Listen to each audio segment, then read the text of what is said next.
रविवार दिनांक 3 ऑगस्ट 2025 ला सुषमा स्वराज मंचातर्फे भारत जागतिक औषध महासत्ता याविषयी डॉक्टर मिलिंद जोशी यांचे उद्बोधन शांतीधाम प्रार्थनालय टेरेस सभागृह बोरीवली पश्चिम येथे आयोजन करण्यात आले होते। कार्यक्रमाची सुरुवात सुषमा स्वराज मंचाचे अध्यक्ष कट्टी यांनी डॉक्टर जोशी व डॉक्टर साठे यांचे पुष्पगुच्छ देऊन स्वागत केले आणि दीप प्रज्वलन करून कार्यक्रमाला सुरुवात झाली। Doctor Milind Joshi, professor of practice, Ramnarayan Ruia महाविद्यालय हे या कार्यक्रमाचे प्रमुख वक्ते होते। डॉक्टर मिलिंद जोशी यांनी उपस्थित श्रोत्यांना डेटा, माहिती, ज्ञान, संकल्पना, न्यूमेरिकल व्हॅल्यू व जेनरिक मेडिसिन प्रख्यात औषधे उत्पादक पेटंट आणि प्रक्रिया पेटंट यामध्ये चीन राष्ट्र आपल्याला स्पर्धक आहे, मात्र भारत देश चीनपेक्षा 10 पट उत्पादक सूत्र पद्धतीत सरस आहे असे देखील त्यांनी या कार्यक्रमाच्या माध्यमातून सांगितले। तसेच भारतात औषध नियामक मंडळ आहे जे किमतीवर नियंत्रण ठेवते। आपल्याला भारतात गुणवत्ता फार्मा आश्वासक मंडळ आहे ज्यामध्ये शोध आणि विकास ह्याचा समावेश आहे। डॉक्टर मिलिंद जोशी यांनी उत्तम पद्धतीने उपस्थितांना उद्बोधन केले। सूत्रसंचालिकेने उपस्थितांचे आभार मानले व विश्व प्रार्थनेने कार्यक्रम संपन्न झाले अशी घोषणा करण्यात आली।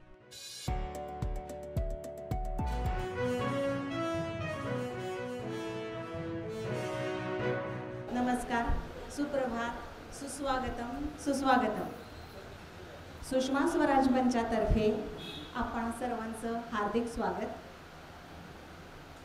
कार्यक्रमाच्या सुरुवातीला एक छोटीशी विनंती आहे की रसभंग होऊ नये म्हणून सर्वांनी आपापले मोबाईल सायलेंट मोडवर टाकावे।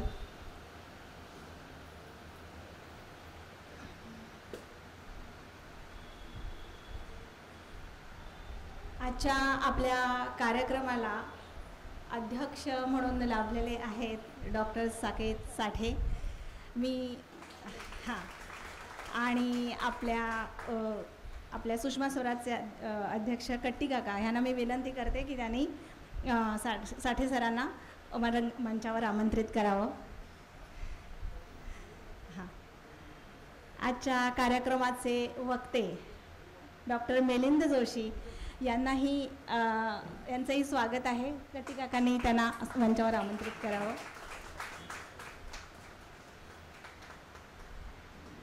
कार्यक्रमाची सुरुवात दीपप्रज्वलनाने होईल, तर मी अध्यक्ष वक्ते या सगळ्यांना विनंती करते की त्यांनी दीपप्रज्वलनासाठी डावीकडे जायचं।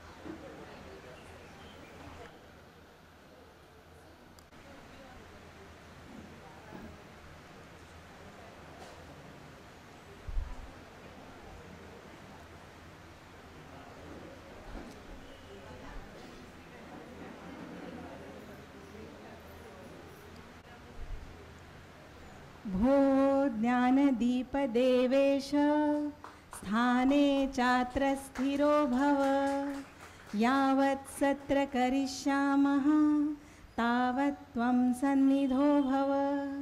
ओम।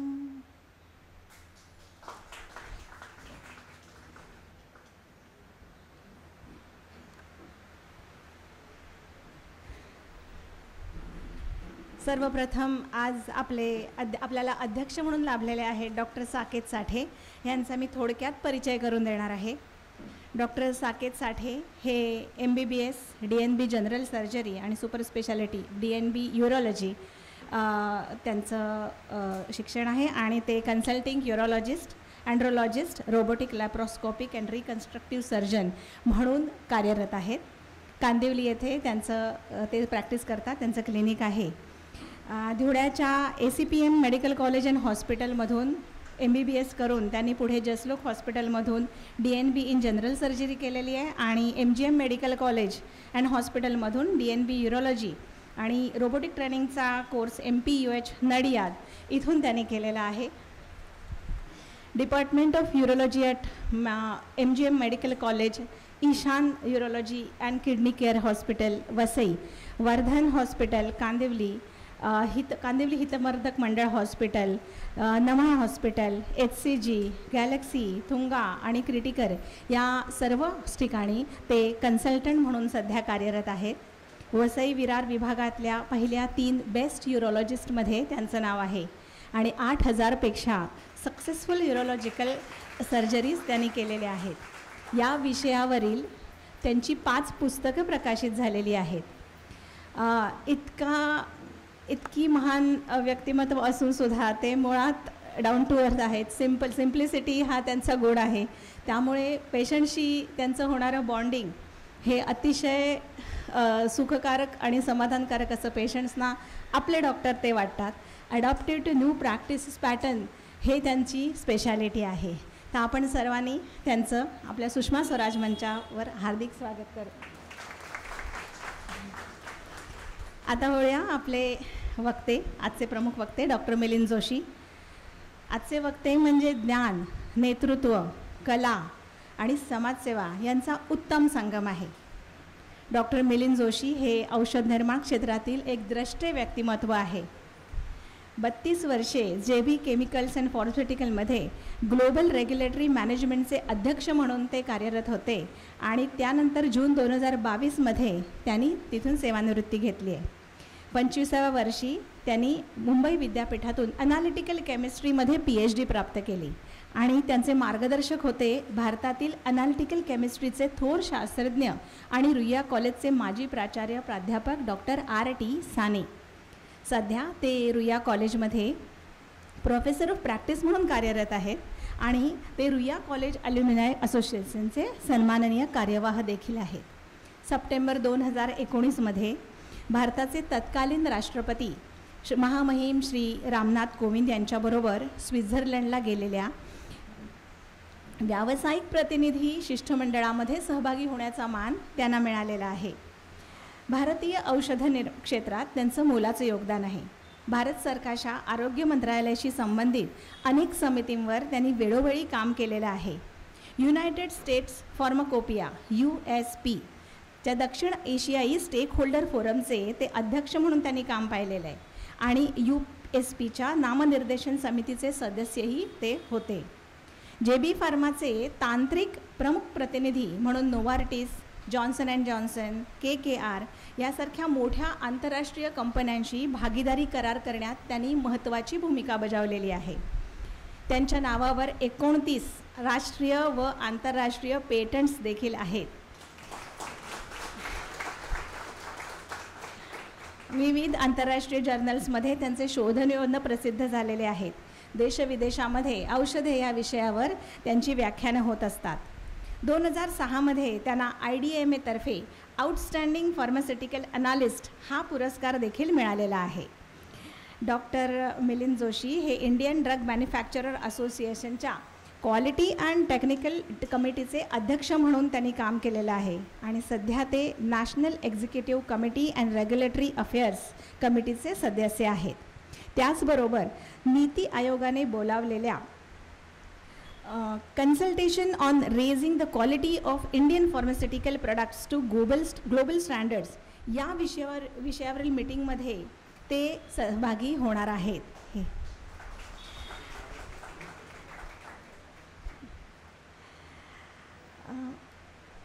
CII राष्ट्रीय औषध निर्माण समिती, फॉर्मेक्झिसिल, ADMA and PFFSAI यांच्याशी संलग्नही ते आहेत. तसेच नाना पालकर स्मृती समिती या सामाजिक संस्थेच्या केंद्रीय व्यवस्थापक समितीचे ते सदस्य आहेत. अनेक औषध कंपन्यांना वरिष्ठ सल्लागार म्हणून आणि मुंबई विद्यापीठात PhD आणि MPharmच्या संशोधनाचे परीक्षक म्हणून ते कार्यरत असतात. ह्या झाला त्यांच्या व्यवसायाशी संबंधित परिचय. पण त्याचबरोबरीने त्यांना हिंदुस्थानी शास्त्रीय संगीताची जगभरातील उत्तमोत्तम चित्र पाहण्याची खूप आवड आहे आणि अशा उत्कृष्ट कलाकृतींचा संचय त्यांनी त्यांच्या घरी केलेला आहे. साहित्यिक आणि डिजिटल कॉन्टेंट रायटरसुद्धा ते आहेतच. मिझो लघुलेख या त्यांच्या YouTube चॅनलवर आणि www.mizoindia.in या संकेतस्थळावर त्यांचे भावनिक आणि खुसखुशीत विचारांची सुंदर मांडणी असलेले स्वलिखित मराठी लघुलेख ते प्रकाशित करत असतात. तर असं चतुरस्र व्यक्तिमत्व आज आपल्याला वक्ते म्हणून लाभलेलं आहे. आपण त्यांचं स्वागत करूया. आणि आजचे अध्यक्ष डॉक्टर साकेत साठे ह्यांना मी त्यांचं मनोगत व्यक्त करण्याची विनंती करते. त्याआधी एक राहिलं. त्याआधी आपण आपले वक्ते डॉक्टर मिलिंद जोशी यांचं पुष्पगुच्छ देऊन स्वागत करणार आहोत.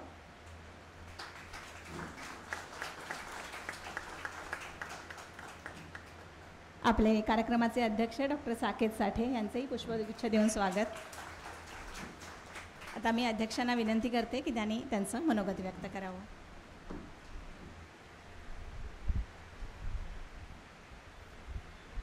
सुप्रभात. नमस्कार मंडळी. मी doctor Saket Mahesh Sathe, consultant neurologist and robotic neuro oncosurgeon, इथेच कांदिवली बोरिवली मालाड या एरियामध्ये कार्यरत आहे. सर्वप्रथम सुषमा स्वराज मंच बोरिवली मुंबई यांचा मी मनापासून आभार व्यक्त करतो की त्यांनी मला या ठिकाणी आज प्रमुख अतिथी म्हणून बोलवलं आहे. आणि आजचा जो विषय आहे, भारत ही औषधशास्त्रातील जागतिक महासत्ता, या विषयावर मिलिंद सर आपल्याला मेन म्हणजे आपल्याला ते एनलायटन करणारच आहेत. पण as a doctor, as a surgeon, आम्ही जरी सर्जन म्हणून सर्जरीज आमचा मेन फोकस असला तरी औषधाशिवाय काही आम्हाला पर्याय नाही आहे. आणि औषधही आम्हाला द्यायलाच अनिवार्य आहेत. आणि औषधांचं ॲज अ डॉक्टर आम्हाला त्याचे इफेक्ट, साईड इफेक्ट्स ह्याविषयी सखोल माहिती असते. पण औषध निर्माणाविषयीची माहिती आम्हाला खूप खोलामध्ये नसते. ती आज सरांकडून आज आपल्याला मिळेल की पेटंट्स आणि त्याचं क्वालिटी कंट्रोल आणि पुढे त्यांचं ट्रायल्स नंतर ते ॲक्च्युअल बाजारात येणं. पण ॲज अ प्रॅक्टिकल एक्सपिरियन्स मी असं सांगू शकेन की गेल्या 10 ते 12 वर्षामध्ये जेव्हा मी शिकत होतो त्यावेळेला जो प्रोस्टेट कॅन्सर, जो सगळ्यात कॉमन कॅन्सर आहे आमच्या ब्रांचमध्ये, तर त्याची जी औषध होती, किमोथेरपी, हॉर्मोनल थेरपी, इम्युनोथेरपी, जी खूप महाग होती, एक 25-30 हजार महिना एवढं एक अबिराटेरॉन किंवा एन्झोलॉटोमॅड ह्याची किंमत होती, ती आजच्या घडीला 5,000 रुपये किंवा 6,000 रुपये एवढी स्वस्त झालेली आहे. तर हे एक पेटंट एक्सपायर झाल्यानंतर त्याचं जे जेनरिक मेडिसिन आपल्या भारतामध्ये सहज उपलब्ध होण्यासाठी जे काही लॉज किंवा जे काही आपल्याकडे पूर्ण यंत्रणा आहे, त्याच्यामुळे मला असं वाटतं की आपण जागतिक महासत्ता औषधशास्त्रामध्ये बनत आहोत किंवा बनलो आहोत. तर त्याविषयी अधिक माहिती मिलिंद सरच आपल्याला देतील, तर त्यांच्याकडूनच ऐकून घेऊया. धन्यवाद.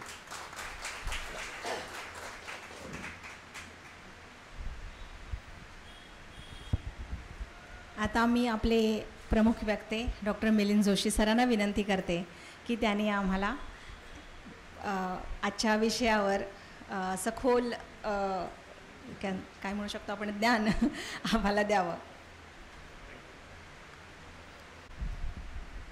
नमस्कार.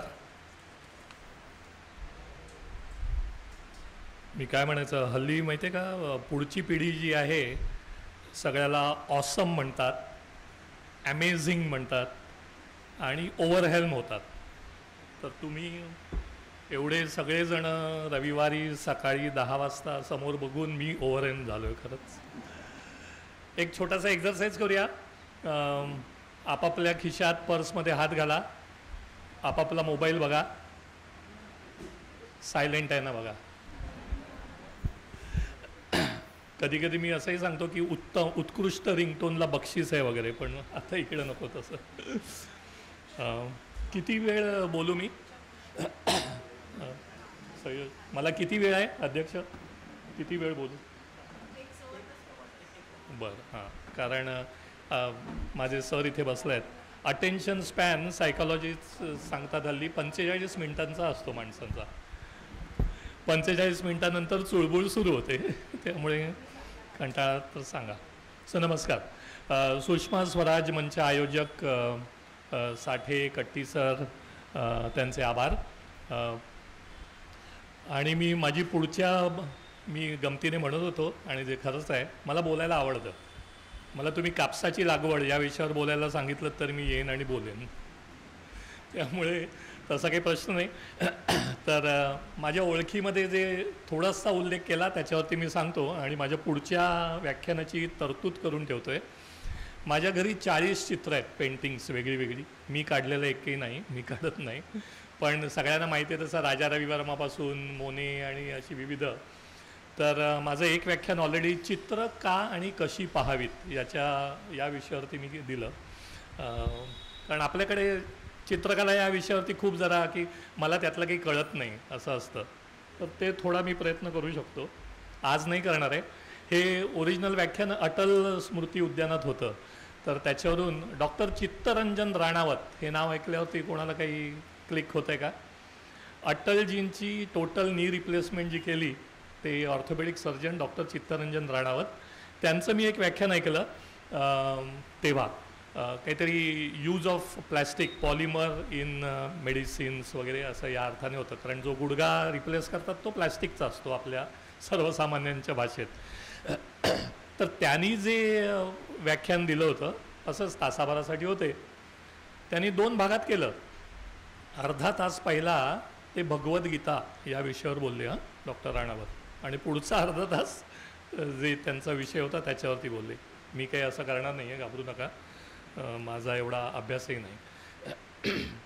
आणि एक ते सांगितलं जसं मी निवृत्ती घेतली आपणहून 2022 साली वयाच्या 58व्या वर्षी. तर का तर हे पुन्हा जे लघुलेख वगैरे मी लिहितो, तर माझं व्यावसायिक यश जे मिळायचं की हे नवीन प्रॉडक्ट रजिस्टर झालं, हे मार्केटमध्ये आलं, याचं 100 कोटीचा व्यवसाय झाला, याच्यापेक्षा मला जर कोणी येऊन सांगितलं की तुमचा हा लघुलेख आवडला, हा लघुलेख मी बघितला, यात मला जास्त आनंद मिळायला लागला. तेव्हा म्हटलं आता रिटायर व्हायचं, आता आपलं क्षेत्र हे आहे. तर मी सेवानिवृत्ती घेतली. 1990 ते 92 या काळामध्ये मी बोरिवलीला राहिला होतो, त्या अर्थाने मी बोरिवलीकर आहे. आणि माझे आईवडील, माझे ज्येष्ठ बंधू वहिनी इथे आलेले आहेत, ते बोरिवलीकर आहेत. त्यामुळे थोडंसं जे काय ठाण्याला मी ठाण्यात राहतो, तर ठाण्याला मुंबईचं पुणं म्हणतात, तर तो जो काय खडूसपणा आहे तो बोरिवलीत येऊन बहुधा कमी व्हावा. एक डिस्क्लेमरने सुरुवात करतात हल्ली. ब्रिटिशांचं, पाश्चात्यांचं हे वाईट आहे की आपण भारतीय क्लेमरने सुरुवात करतो, हे डिस्क्लेमरने सुरुवात करतात. पण मी डिस्क्लेमर देतो की जे काही तुम्हाला काही चांगलं मिळालं यात, तर ज्या काही मी संस्था संलग्न आहे सांगितलं आणि माझे गुरु त्यांच्यामुळे मिळालं. जर काही वाईट असेल तर ते माझं इदन्न मम. एक मोठा म्हणजे माझी ओळख ऐकली की दरवेळी मला असं वाटतं की अरे बापरे, कोणतरी हा शास्त्रज्ञ आहे, कोणतीच पेटंट वगैरे. तर तसं काही नसतं, ते टीमवर्क असतं. आणि तांत्रिक विषय हा लांब चेहरा करून वृक्ष चेहऱ्याने अजून असं म्हटलं, असं काही करायचं नसतं. तेव्हा हसायला अलाउड आहे, बिंदास हसा, जे तुम्हाला असं वाटलं तर. माझा प्रयत्न तो असतो, हसत खेळत व्याख्यान द्यावं. आता आठवते शीद फडणीसांची 100री झाली, हसरी गॅलरीवाले, आणि त्यांची चित्र गणिताच्या पुस्तकात प्राथमिकाच्या पहिल्यांदा आली होती. आणि ते बघून पुलंचं स्वतः कमेंट होती की गणिताच्या पुस्तकात चित्र म्हणे गैवरायला झालं मला. तर तसं काही हरकत नाही, आपण जरा हातवर करू. आता एक सुरुवात करूया. मोस्टली सगळे व्याख्यानाला म्हणजे ज्येष्ठ नागरिकच येतात. ब्लड प्रेशरची गोळी किती जण घेतात? हातवर करा. डायबिटीस? दोन्ही? थायरॉइड? थँक्यू व्हेरी मच, तुमच्यामुळे मला पगार मिळाला आणि मिळतो. मी काही विशेष आकडेवारी वगैरे देणार नाही, आहे माझ्याकडे, आणि ज्यांना हवी तर म्हणजे गुगलवर उपलब्ध असतेच, पण गुगलमधूनही डेटा मायनिंग करायला लागतो खूप, तर थोडीशी आकडेवारी देईन. पण महासत्ता म्हटल्यावरती की इतके $1 बिलियन इतकं, तर ते आहे, असं भरपूर काहीतरी आहे, आणि ती आकडेवारी मी सांगेन तुम्हाला. या व्याख्यानामध्ये काही जण म्हणू शकतात की अरे बापरे किती नॉलेजेबल. तर माझी एक आवडती संकल्पना आहे, ती सांगून सुरुवात करतो. DIKW, data, information, knowledge, wisdom. हे 4 वेगवेगळ्या गोष्टी आहेत. आता समजा मी तुम्हाला आय जस्ट थ्रू फिगर्स काही आकडे सांगितले. आवाज येतोय? वाढवायला हवा, पाऊस आला तर. 99, 98, 97, 99.5 असे मी काही आकडे सांगितले. तर त्यातून काही बोध होतो का तुम्हाला? नाही, ते आकडे आहेत ना, नुसती संख्या आहे. याला म्हणायचं डेटा. हल्ली बघा डेटा डेटा डेटा खूप असतं, data integrity, data scientist, data analyst, पण नुसत्या आकड्यांना काही काही त्याला it's not a value, it's a numerical value, that's all. याला म्हणायचं डेटा. त्याच्यानंतर आता जर मी हे सांगितलं काय असू शकते 97, 98, 98, 99 काय टेम्परेचर. हां, पावसाळा म्हटल्यावरती तापच आठवणार, पण हल्लीच्या युगात हे मार्क पण असू शकतात, मार्क असू शकतात विद्यार्थ्यांचे. तर आपण समजा म्हटलं टेम्परेचर, चला माझे मित्रमैत्रिणी पण आल्यात काही खास, थँक्यू.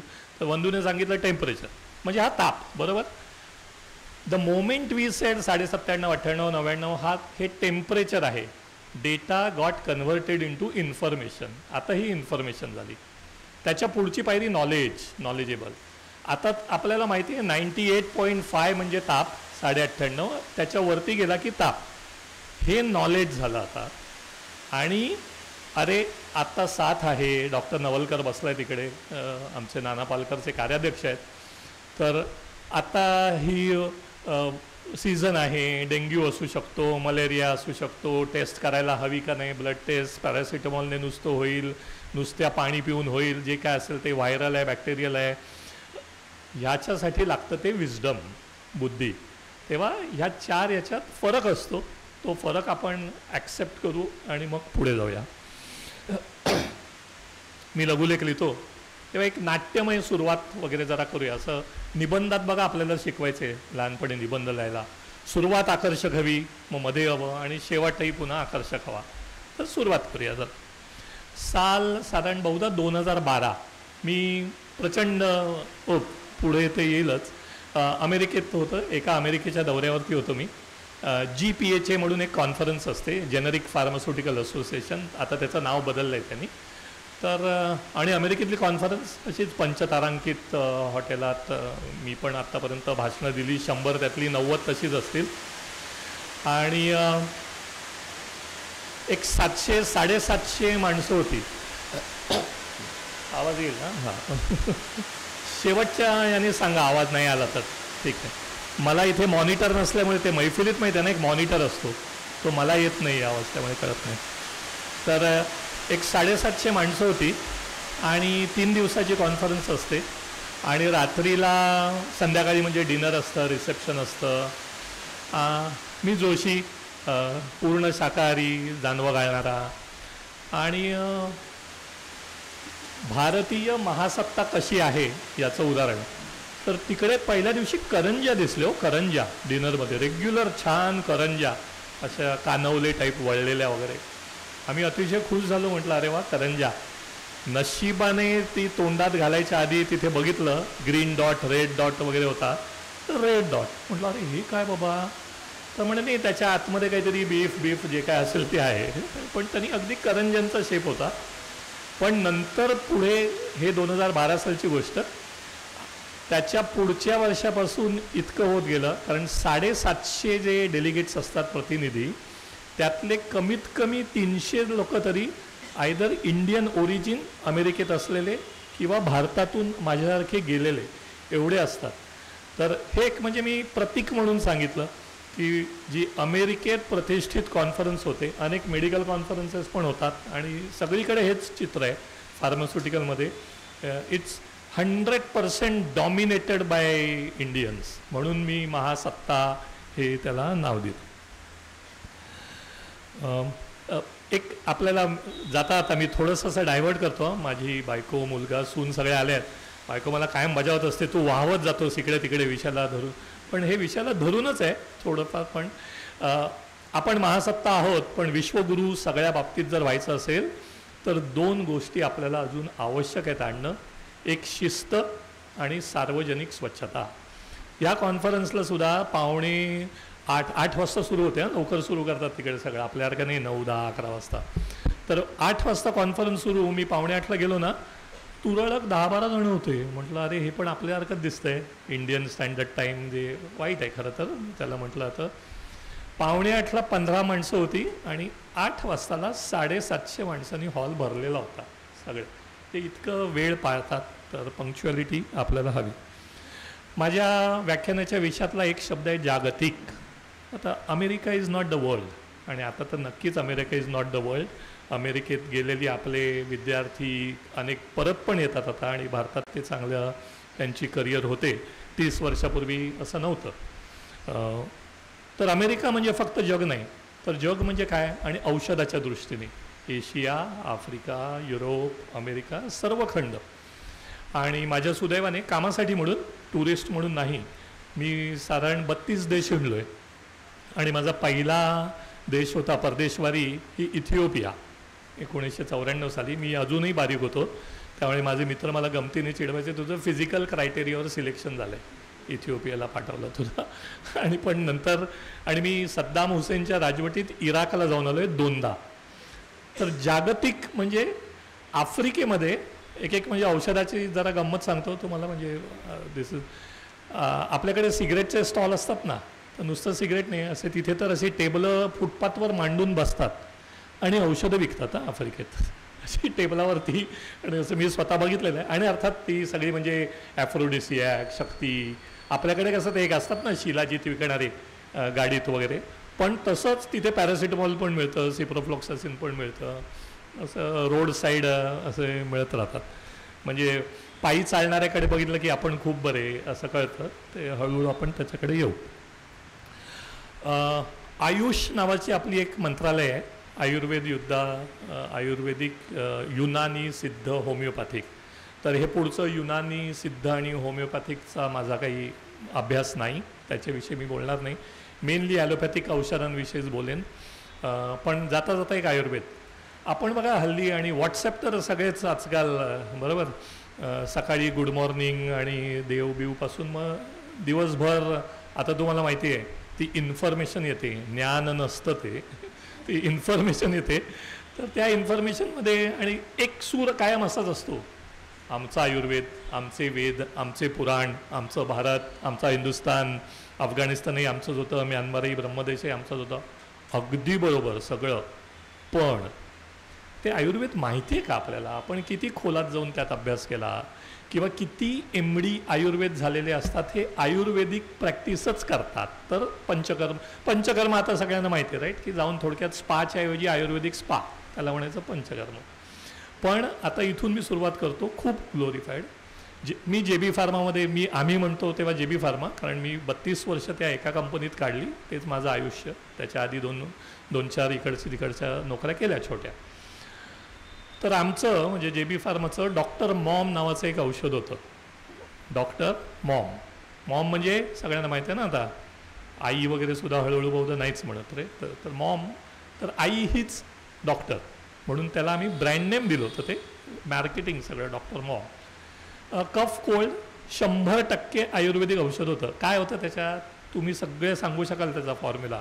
ज्येष्ठमध, हळद, ग्लिसरायझा ग्लाब्रा, आलं, जिंजिबर ऑफिशिनालिस, असं सगळं त्याचे एक्स्ट्रॅक्ट घेऊन कफ सिरप पहिल्यांदा केलं. मग लॉझेंजेस केल्या. लॉझेंज म्हणजे ऑल स्ट्रेप्सिल, सगळ्याच्या गोळ्या. असं रशिया, CIS तेव्हाचे सगळे बाकीच्या USSR कंट्री, पूर्व युरोप इकडे खूप तो एक्सपोर्ट व्हायचा. इनफॅक्ट 100% एक्सपोर्टच होतं ते, कारण ती मार्केटिंग स्ट्रॅटेजी असते. भारतातही तेच प्रॉडक्ट मार्केट केलं ना तर स्मगल होतं. आपल्याकडे विविध असतं, इथून घेऊन जातात आणि ते इथे स्वस्तात मिळतं भारतात आणि तिकडे विकतात. तर ते फक्त एक्सपोर्ट ओनली होतं. आणि ते प्रॉडक्ट आम्ही जॉन्सन अँड जॉन्सन युरोपला EMEA 2011 साली $325 मिलियन विकला तो ब्रँड. $325 मिलियन म्हणजे तेव्हाच्या हिशोबाने काहीतरी 1100 कोटी रुपये झाले भारतात नगद. काय दिलं आम्ही त्याच्या बदल्यात त्यांना? मीच, कारण मी रेग्युलेटरी अफेअर्सचा प्रेसिडेंट होतो, आम्ही CDs केल्या, 22 CD केल्या आणि तो डेटा त्यांना दिला आणि इलेक्ट्रॉनिक ट्रान्सफरने 1100 कोटी रुपये कंपनीच्या खात्यात जमवले. का हो? Is J&J fool? Certainly not. लोकांवाईज, पेशंट वाईज, म्हणजे ही जी OTC प्रॉडक्ट आपण घेऊ शकतात. You can't fool all the people all the time. त्याच्यात काहीतरी गुणवत्ता हवी, त्याने गुण यायला हवा, बरोबर ना. त्यामुळे आयुर्वेदिक औषध. पण ते जे आयुर्वेद किती, साधारण 2,500-3,000 हजार वर्ष पूर्ण, maybe 5,000, I don't know, Nilesh Oak सांगतील एक्झॅक्टली किती वर्ष पूर्व. पण ते जे ज्ञान आहे त्याला सध्याच्या सॉफिस्टिकेटेड ॲनालिटिकल इन्स्ट्रुमेंटेशन, आत्ताची जी मापदंड आहेत ते लावले आम्ही. मी म्हटलं तसं एवढ्या फाईल तयार केल्या, अक्षरशः खोके भरून त्याची CD केली, ती त्यांना दिली. त्याचं आत्ताच्या डॉक्टरना सगळं माहिती आहे की त्याचं जे फार्माकॉलॉजी असते, क्वालिटी कंट्रोल असतो, सगळं सोप्या भाषेत जे काय आहे ते. कारण आपण बघा ना, साधं लग्न जेव्हा अरेंज मॅरेज असतं, सगळे काय किती 36 गुण, राईट? आता मला आत्ता बोलता बोलता लक्षात आला, बहुधा गुणही 36 आणि मग नंतर आकडाही 36च होतो नाही. तर एनिवे, तर असं ते डॉक्टर मॉम आणि आयुर्वेद आहे. तर वी डोंट डिनाय दॅट, ज्ञान आहे त्याच्यात. पण जसं डेटा मायनिंग म्हणतात, ते ज्ञान मौखिक जर गेलं असेल, भृगुसंहिता, चरकसंहितेतून आलं असेल, ते आता इंटरप्रिट सध्याच्या याने करायला हवं. एक पुन्हा डिस्क्लेमर दुसरा, मी उलटा डॉक्टर आहे. डॉक्टर मिलिंद जोशी म्हटलं म्हणजे मी PhD आहे ॲनालिटिकल केमिस्ट्रीमध्ये, आयुष्य फार्मास्युटिकलमधून केलं. म्हणून उलटा डॉक्टर म्हणजे काय, औषध बघून मी सांगू शकतो की हां याला हा आजार झाला आहे. आजार बघून मी औषध सांगत नाही, ते यांची कामं आहेत ती. त्यामुळे आता विषयाला सुरुवात करूया मेन पुढच्या. खूप नाही ना वाहवत आहे मी. 1900 भारतीय औषध क्षेत्राला बूस्ट म्हणतात, तो 1970 साली मिळाला. आणि कशाने, तर इंडियन पेटंट ॲक्ट. पेटंट तर सगळ्यांना माहिती आहे. माझे आजोबा, आत्ता मला कळतं आहे, माझं बालपण आजोबांबरोबर गेलं. आजोबा एक शब्द वापरायचे, पेटंटेड मेडिसिन. ते डॉक्टरांनी पेटंटेड मेडिसिन दिलं का, तेव्हा तर काहीच कळायचं नाही, लहान होतो मी.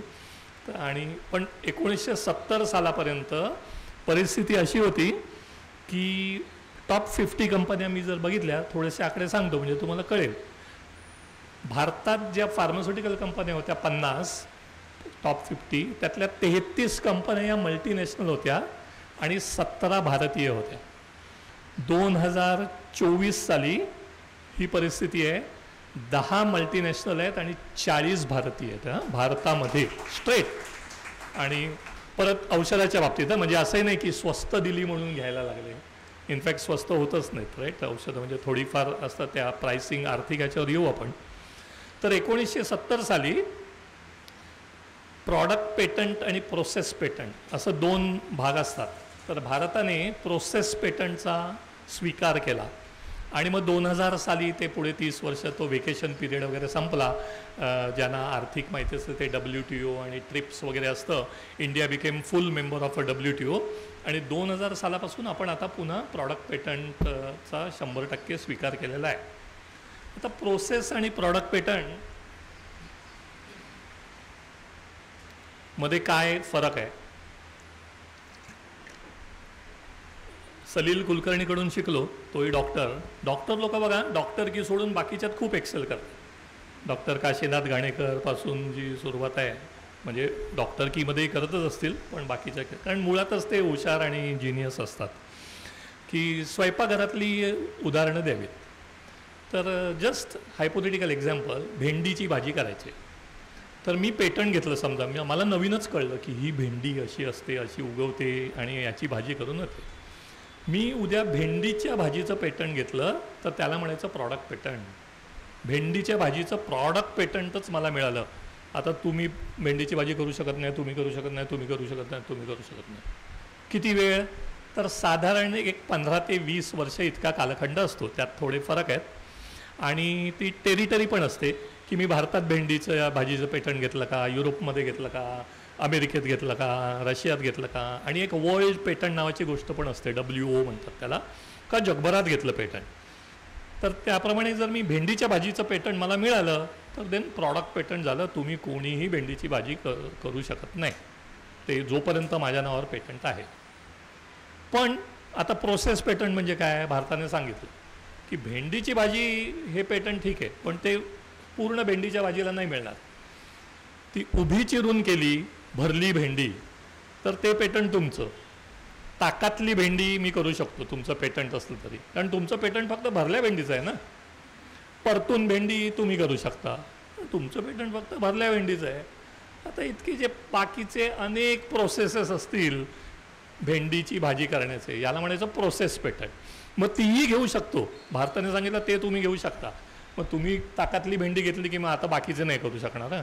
पण तू ताकातली भेंडी, तू परतून भेंडी, तू भरली भेंडी, जे काय असेल ते कळलं. हे प्रोसेस आणि प्रॉडक्ट पेटंट.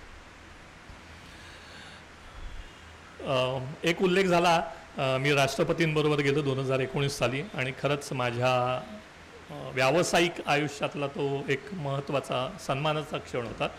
म्हणजे असे हे राष्ट्रपती आणि मी असे आम्ही, कारण I was part of his delegation. Ramnath कोविंदजी होते तेव्हा आणि खूप छान वाटलं, खूप अभिमानाची गोष्ट. आणि त्याचं मी आता इकॉनॉमिक इंटरप्रिटेशन सांगतो, आता सांगू शकतो. 2019ला गेलो होतो, मग नंतर कोविड आला नेमका. तर आत्ता तुम्ही वाचलं असेल UK बरोबर, इंग्लंड बरोबर आपला FTA झाला, फ्री ट्रेड ॲग्रीमेंट. तर तो जे फ्री ट्रेड ॲग्रीमेंट असतं ना, ते असं एका महिन्यात होत नाही ना, वर्षानुवर्षांची प्रोसेस असते.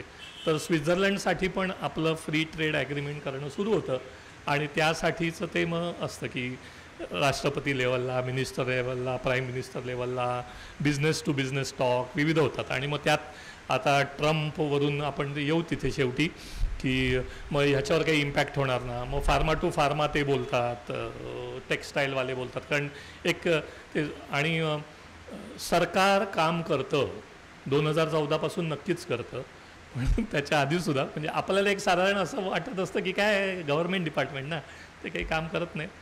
पण हे ना म्हटलं तर जगाच्या सगळ्याच बाबतीत जो काम करतो, ज्याला काम करायचं असतं तो कधीही करतो, आणि ज्याला करायचं नसतं तो कधीच करत नाही, तो सबबी काढतो.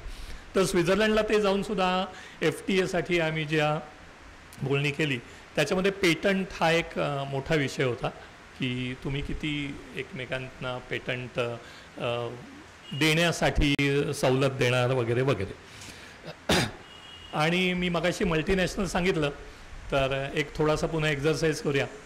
मी ठाण्याला राहतो, तुम्ही जुने बघत असाल. घाटकोपरहून LBS जो सुरू होतो, लाल बहादूर शास्त्री मार्ग, तर घाटकोपरला पहिल्यांदा ॲनॅसिन कंपनी होती, माहिती आहे. बस स्टॉपला नावच म्हणायचे ॲनॅसिन कंपनी. कंपनीचं नाव वायत. तिथून सुरू केलं जॉन वायत, की पुढे जे ज्येष्ठ आहेत त्यांना आठवत असतील, मे अँड बेकर, सिबा, आता जॉन्सन अँड जॉन्सन अजून आहे. जॉन्सन अँड जॉन्सन त्याच्या हिरवळीसाठी प्रसिद्ध आहे. त्यांनी नाव बदललं, आता केनव्ह्यू झालं आहे त्यांचं नाव. यांचे असे ओळीने जे तुम्ही म्हणाल ते मे अँड बेकर, रोन पोलंग झालं त्याचं पुढे, अशा सगळ्या ओळीने कंपन्या होत्या. आणि ठाण्यात गेल्यावरती तर ग्लॅक्सो होती, फायझर होतं, रॅप्टॉकॉसब्रेट होती. असं दुर्दैवाने महाराष्ट्र, मुंबईचं संपूर्ण इकॉनॉमिक लँडस्केपच बदलते. एकूण एक ऑलमोस्ट बंद झाली. एक J&J म्हटलं मी तसं आहे. या सगळ्या जागी उंच उंच टॉवर झाले. म्हणजे मला खरंच कळत नाही कधी कधी की मुंबईमध्ये असतं काय, तर उंच उंच टॉवर आहेत. ह्या सगळ्या कंपन्यांची हेड ऑफिस अजून मुंबईत आहेत, म्हणून ते टर्नओव्हरमध्ये मला वाटतं आपल्याकडे दिसतं. अमित पण आलाय इथे असतो, तोही एका उंच उंच टॉवरमध्ये 73व्या मजल्यावर राहतो. पण आणि फायनान्समध्ये एवढ्याच उंचीवरती आहे. पण हो 73व्या मजल्यावरती ढगच असतात आत्ता, ते बहुधा ढगात राहतात. पण मुंबईचं लँडस्केप असं जे बदलत चाललं आहे, आर्थिक लँडस्केप, फिजिकली ऑल्सो, की फक्त नुसते उंच उंच टॉवर दिसतात आणि मॉल असतात आपल्याकडे. मॉलमध्ये जायचं आणि उंच उंच टॉवरमध्ये राहायचं. कसे उत्पन्न काय करतात माहिती नाही. मॅन्युफॅक्चरिंग इज ऑलमोस्ट क्लोज, म्हणजे जे फार्मा वाईज मी सांगतो ना. आणि हे सगळे गेले कुठे, तर गुजरात अर्थातच, हिमाचल प्रदेश, बद्दी, दमण, सिक्कीमने टॅक्स बेनिफिट दिला, त्यामुळे सिक्कीमला जर तुम्ही गेलात, मी टुरिस्ट म्हणून गेलो होतो पहिल्यांदा 2010 साली आणि 11 मला वाटतं. आणि प्रचंड म्हणजे छोट्या छोट्या, प्रत्येक याचं मॉडेल वेगळं असतं, पण 25 ते 50 फार्मास्युटिकल कंपन्या सगळ्या सिक्कीमला गेलेल्या आहेत. पण तरी परत पुन्हा एकदा आजोबा म्हणायचे पेटंटेड मेडिसिन. तुम्हाला जर आठवत असेल, म्हणजे जे पुन्हा ज्येष्ठ नागरिक तेच प्रामुख्याने दिसत आहेत, स्ट्रेप्टोमायसिन, पेनिसिलिन, जेंटामायसिन, बरोबर. मग काय होती, ॲस्प्रो होती, ॲनॅसिन म्हणजे 3चं कॉम्बिनेशन असायचं, सॅरिडॉन तेव्हाचे ब्रँड. हे सगळे पहिल्यांदा म्हणजे परदेशातच बनायचे, आपल्याकडे इम्पोर्ट व्हायचे आणि मग ते मार्केट व्हायचे, आपल्याला मिळायचे. 1970 पासून 2025पर्यंत परिस्थिती एवढी बदलली आहे. आता आपले 95% औषधं आपण जी वापरतो ती सगळी भारतात बनतात. आपण आत्मनिर्भर आहोत 100%. एक्सेप्ट म्हणजे आता जी नवीन नवीन येतात, मी म्हटलं जसं प्रॉडक्ट पेटंट की कॅन्सरवरचं कुठचं तरी नवीन औषध आलं तर ते आपल्याकडे नाही. पण सर्दी, खोकला, ताप, प्रोस्टेट, डायबिटीस, ब्लड प्रेशर याच्यावरची सगळी औषधं आपल्याकडे बनतात. आणि म्हणून थोडीशी आकडेवारी सांगतो. भारताचं औषधाचं मार्केट $50 बिलियन आहे भारताचं साधारण म्हणतात तसं. हे एक आत्मनिर्भरवरती आपण टाळ्या वाजवल्या. एक होपफुली 2047 जो आपला आत्ता अमृतकाल सुरू आहे आणि भारत जेव्हा 100 वर्ष होतील आपल्या सध्याच्या ब्रिटिशांपासूनच्या स्वातंत्र्याला, त्यावेळेपर्यंत ते 50 बिलियन म्हणजे आत्ताचाच आहे ऑलरेडी. त्याच्यामध्ये एक्सपोर्ट आहे तो $23.5 मिलियन भारताचा आहे आणि $26.5 बिलियन हे एक्सपोर्ट आहे. म्हणजे एक्सपोर्ट हा आपल्या डोमेस्टिकपेक्षा जास्त आहे फार्मा इंडस्ट्री. याला म्हणतात नेट डॉलर अर्निंग. आपण फॉरेन एक्सचेंज फार्मास्युटिकल इंडस्ट्री भारताला मिळवून देते. आणि इवन अमेरिकेशी सुद्धा आता जर तुम्ही बघितलं म्हणजे गेले 2-4 वर्ष मी गेले 2-4 दिवस IDMAच्या वगैरे नॅशनल एक्झिक्युटिव्हवर आहे. ते ट्रम्पचे सगळे वेडेचाळे इथेच म्हणतो होपफुली मी ते बघून लगेच की काय होणार आता भारतीय औषध उद्योगावरती त्याचा 0 परिणाम होईल. 0.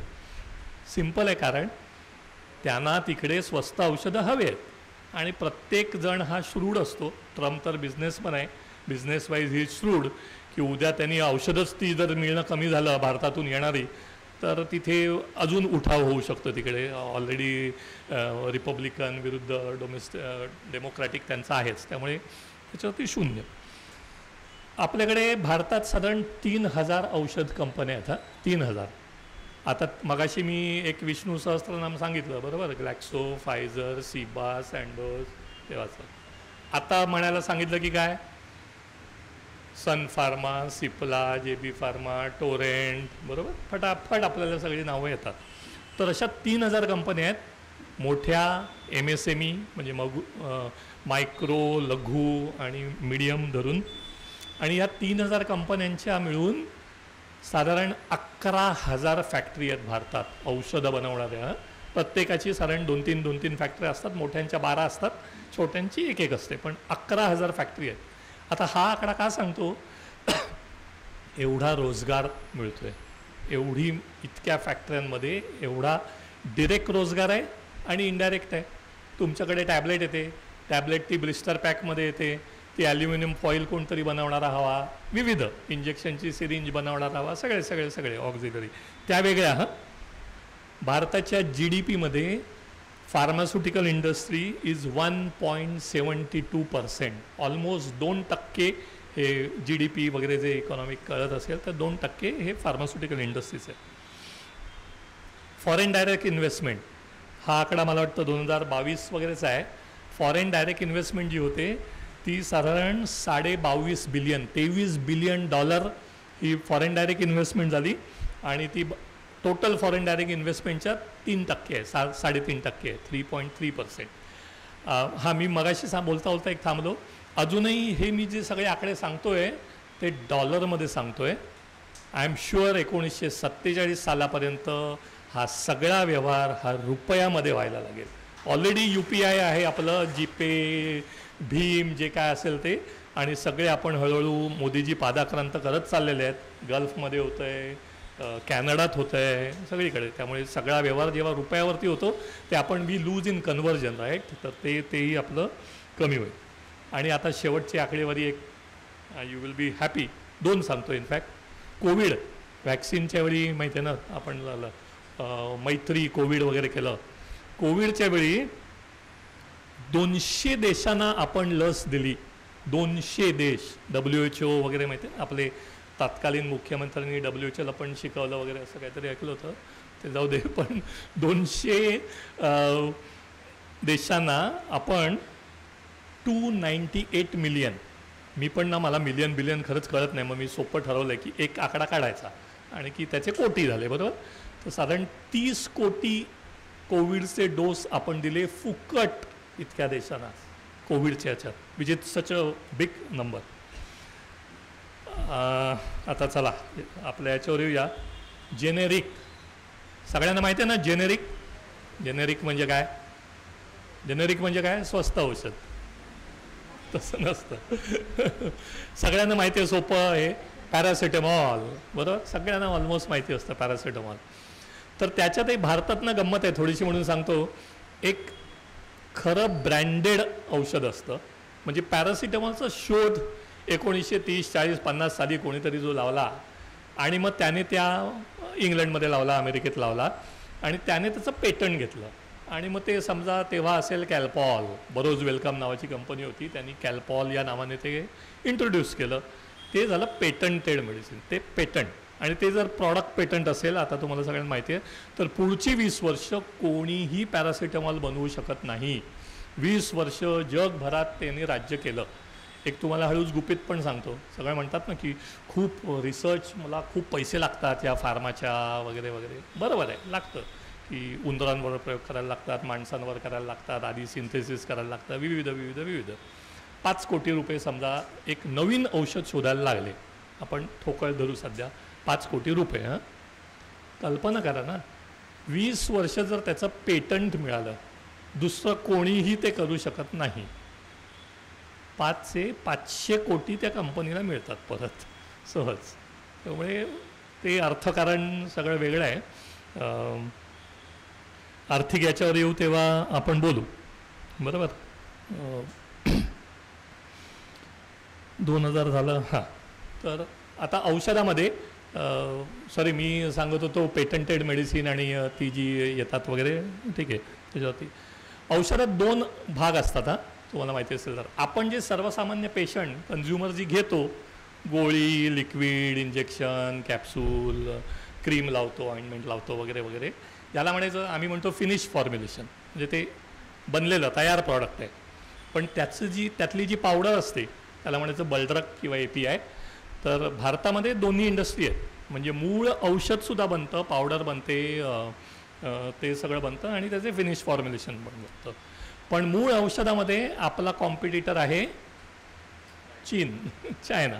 त्याच्यामध्ये आम्ही गमतीने म्हणतो, मी हे जे मोठमोठी प्रदर्शनं आणि कॉन्फरन्सेस अटेंड करतो ना, उद्या भारत आणि चीन जर एकत्र आले, ते होणं कठीण आहे, पण भारत आणि चीन जर एकत्र आले ना, तर ती म्हणजे स्ट्रेट मोनोपोली होऊन जाईल औषधांवरती. म्हणजे अमेरिका काय, इटाली काय, कोण जे असेल ते, युरोप काय, औषध पाहिजे ऑन माय टर्म्स, माझ्या प्राईजवरती. पण ते भारत आणि चीनमध्ये ती कॉम्पिटिशन असते आणि चायना प्लस वगैरे पण मॉडेल असतं, दॅट इज डिफरंट. पण पुन्हा फॉर्म्युलेशन्स म्हणजे गोळ्या, कॅप्सूल, लिक्विड सगळं बनवण्यामध्ये भारत, आपण ऐकतो ना विविध, चीन भारताच्या 10 पट पुढे आहे. कशामध्ये? बिल्डिंग बांधण्यात, चिपमध्ये. फिनिश फॉर्म्युलेशन औषधांमध्ये भारत चीनच्या 10 पट पुढे आहे, स्ट्रेट, ॲब्सोल्युटली. आपल्या फॅक्टरीज उत्कृष्ट आहेत, मोठमोठ्या आहेत. आणि ते का, या कारणासाठी पण मी नंतर येतो.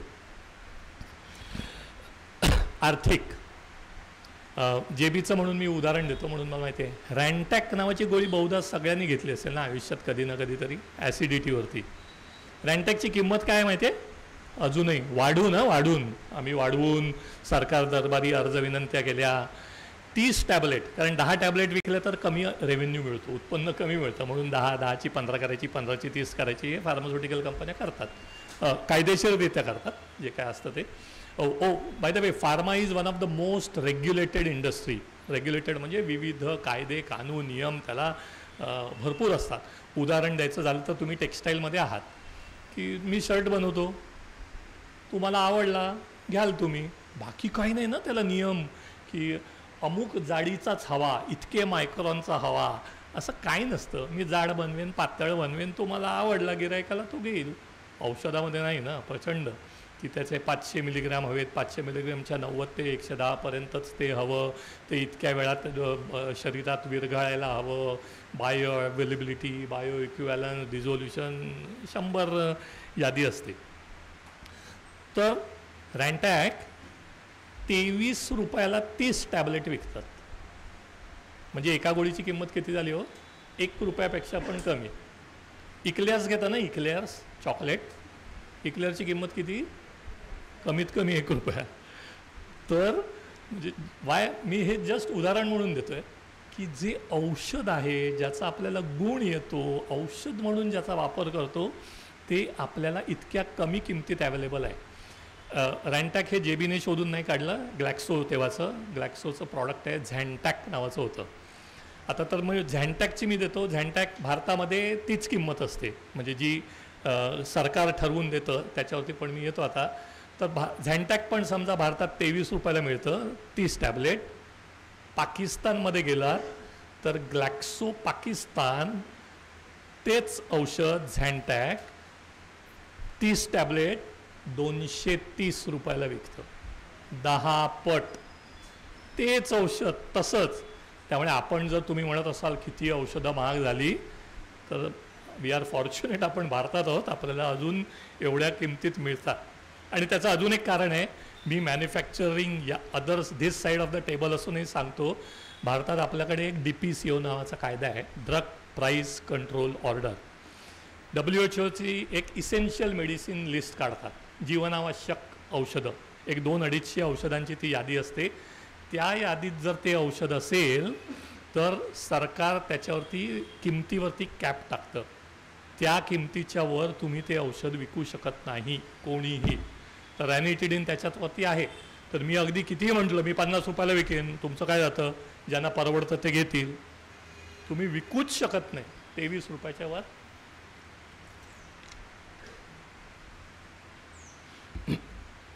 तर ही DPCO मुळे हे झालं. आता हे म्हटलं तर निगेटिव्ह आहे महासत्ता होण्याच्या दृष्टीने, बरोबर. कारण आत्ता मी म्हटलं तसं आपण $23.5 बिलियन डोमेस्टिक कन्झम्पशन आहे US. ही जर मी 23चं मला अलाव केलं 230 रुपये करायला, पाकिस्तानमध्ये आहे, मला का नाही विकायला मिळत. आपला जो रेव्हेन्यू आहे ते जे GDPमध्ये जे आहे ते प्रचंड वाढेल परत. पण महासत्ता जी असतं ना ते फक्त पैशावरती नसते. महासत्ता ही इतर अनेक फॅक्टरने होते की तुम्ही तुमच्या नागरिकांना औषध उपलब्ध करून देताय का, सगळ्यांना मिळतं का, ॲफोर्डेबल किमतीत मिळतं का, वेळेवर मिळतं का, क्वालिटी मेडिसिन मिळतं का, गुणवत्तावालं मिळतं का. आणि ह्या सगळ्याची उत्तरं जर चेकलिस्टमध्ये हो हो हो हो हो असतील तर आपण महासत्ता आहोत. आणि आपल्या दृष्टीने ही खरंच ही सगळी उत्तरं हो हो हो आहेत, म्हणून आपण महासत्ता आहोत. थोडंसं माझं शेवटचं जे टायटल होतं ते होतं president global regulatory management. Regulatory affairs म्हणजे काय, कोणाला काय माहिती नाही ना. माझे मित्र तर मला चिडवायचे. 92 साली मी रेग्युलेटरी अफेअर्स या डिपार्टमेंटमध्ये गेलो, पण रेग्युलेटरी नाही, ते रेग्युलरली अफेअर्स असंच असणार. कारण रेग्युलेटरी अफेअर्समध्ये मॅक्झिमम बायकाच असतात, खूपशा महिलाशिवाय कामाला. इनफॅक्ट मी तर गमतीने म्हणतो, माझं लग्न 90 साली झालं होतं म्हणून तर मुलगी दिली नसती की अरे रेग्युलेटरी अफेअर्स म्हणजे करतो काय हा, नक्की माहिती नाही.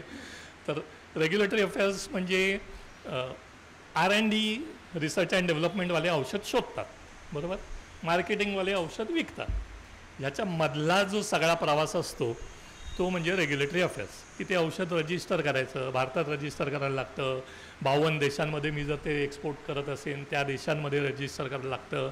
FDA तुम्ही ऐकलं असेल, FDA मिनिस्ट्री ऑफ हेल्थ जे काय असेल ते, त्यांच्याकडे ते एवढं 10,000 पानाचा एक डोसियर होता, म्हणजे एक फाईल एका प्रॉडक्टची 10,000 पानं. ANDA वगैरे तुम्ही जर नावं ऐकली असतील अमेरिकेची, ते 10,000 पानं सगळी आणि कंपाईल करायची. म्हणजे आधी ते सगळं करायचं, ते ॲक्च्युअल ॲनालिसिस करायचा, ते सगळे विविध करायचे, सगळे एक्सपेरिमेंट प्रयोग ते कंपाईल करायचे, ते त्यांना द्यायचे. मग ते क्वेरीज काढतात. आपल्याकडे नाही का म्युन्सिपाल्टीवाले आधी क्वेरीज काढतात आणि मग ते कधी क्वेरी ती अप्रूव्ह होते माहिती आहे तुम्हाला. तिकडे तसं चालत नाही, तर विविध क्वेरीज असतात, त्या सॅटिस्फॅक्टरी त्याचं रिझोल्युशन व्हायला लागतं. याला म्हणायचं रेग्युलेटरी अफेअर्स. आणि भारतामध्ये आता म्हणजे विशेषतः मुंबईमध्ये फक्त रेग्युलेटरी अफेअर्स आणि कॉर्पोरेट क्वालिटी अश्युरन्स एवढी डिपार्टमेंट उरली. कारण आता मॅन्युफॅक्चरिंग उरलं नाही, R&D पण थोडीशी उरली. त्यामुळे तुमची पुढची पिढी जी कोण आहेत ते B.Pharm, M.Pharm, MSc होणार असतील, PhD होणार असतील, तर त्यांना मुंबईत राहायचं असेल तर रेग्युलेटरी अफेअर्स आणि कॉर्पोरेट क्वालिटी अश्युरन्सशिवाय दुसरा पर्याय नाही. म्हणजे एक साधारण 95 साली मी UDCTमध्ये, तेव्हाच्या माझी पुतणी पण आली वाटतं, she is PhD from UDCT. तर UDCTमध्ये regulatory affairs non conventional avenue, म्हणजे असे या विषयावरती व्याख्यान दिलं होतं.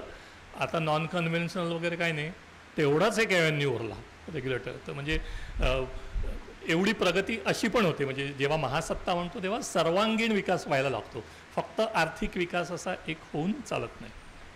पेटंट, बौद्धिक संपदा, महासत्ता कधी होते? मी आत्ताच म्हटलं तसं, आर्थिक हे एक संपदा झाली ना. म्हणजे there is a difference between price and value.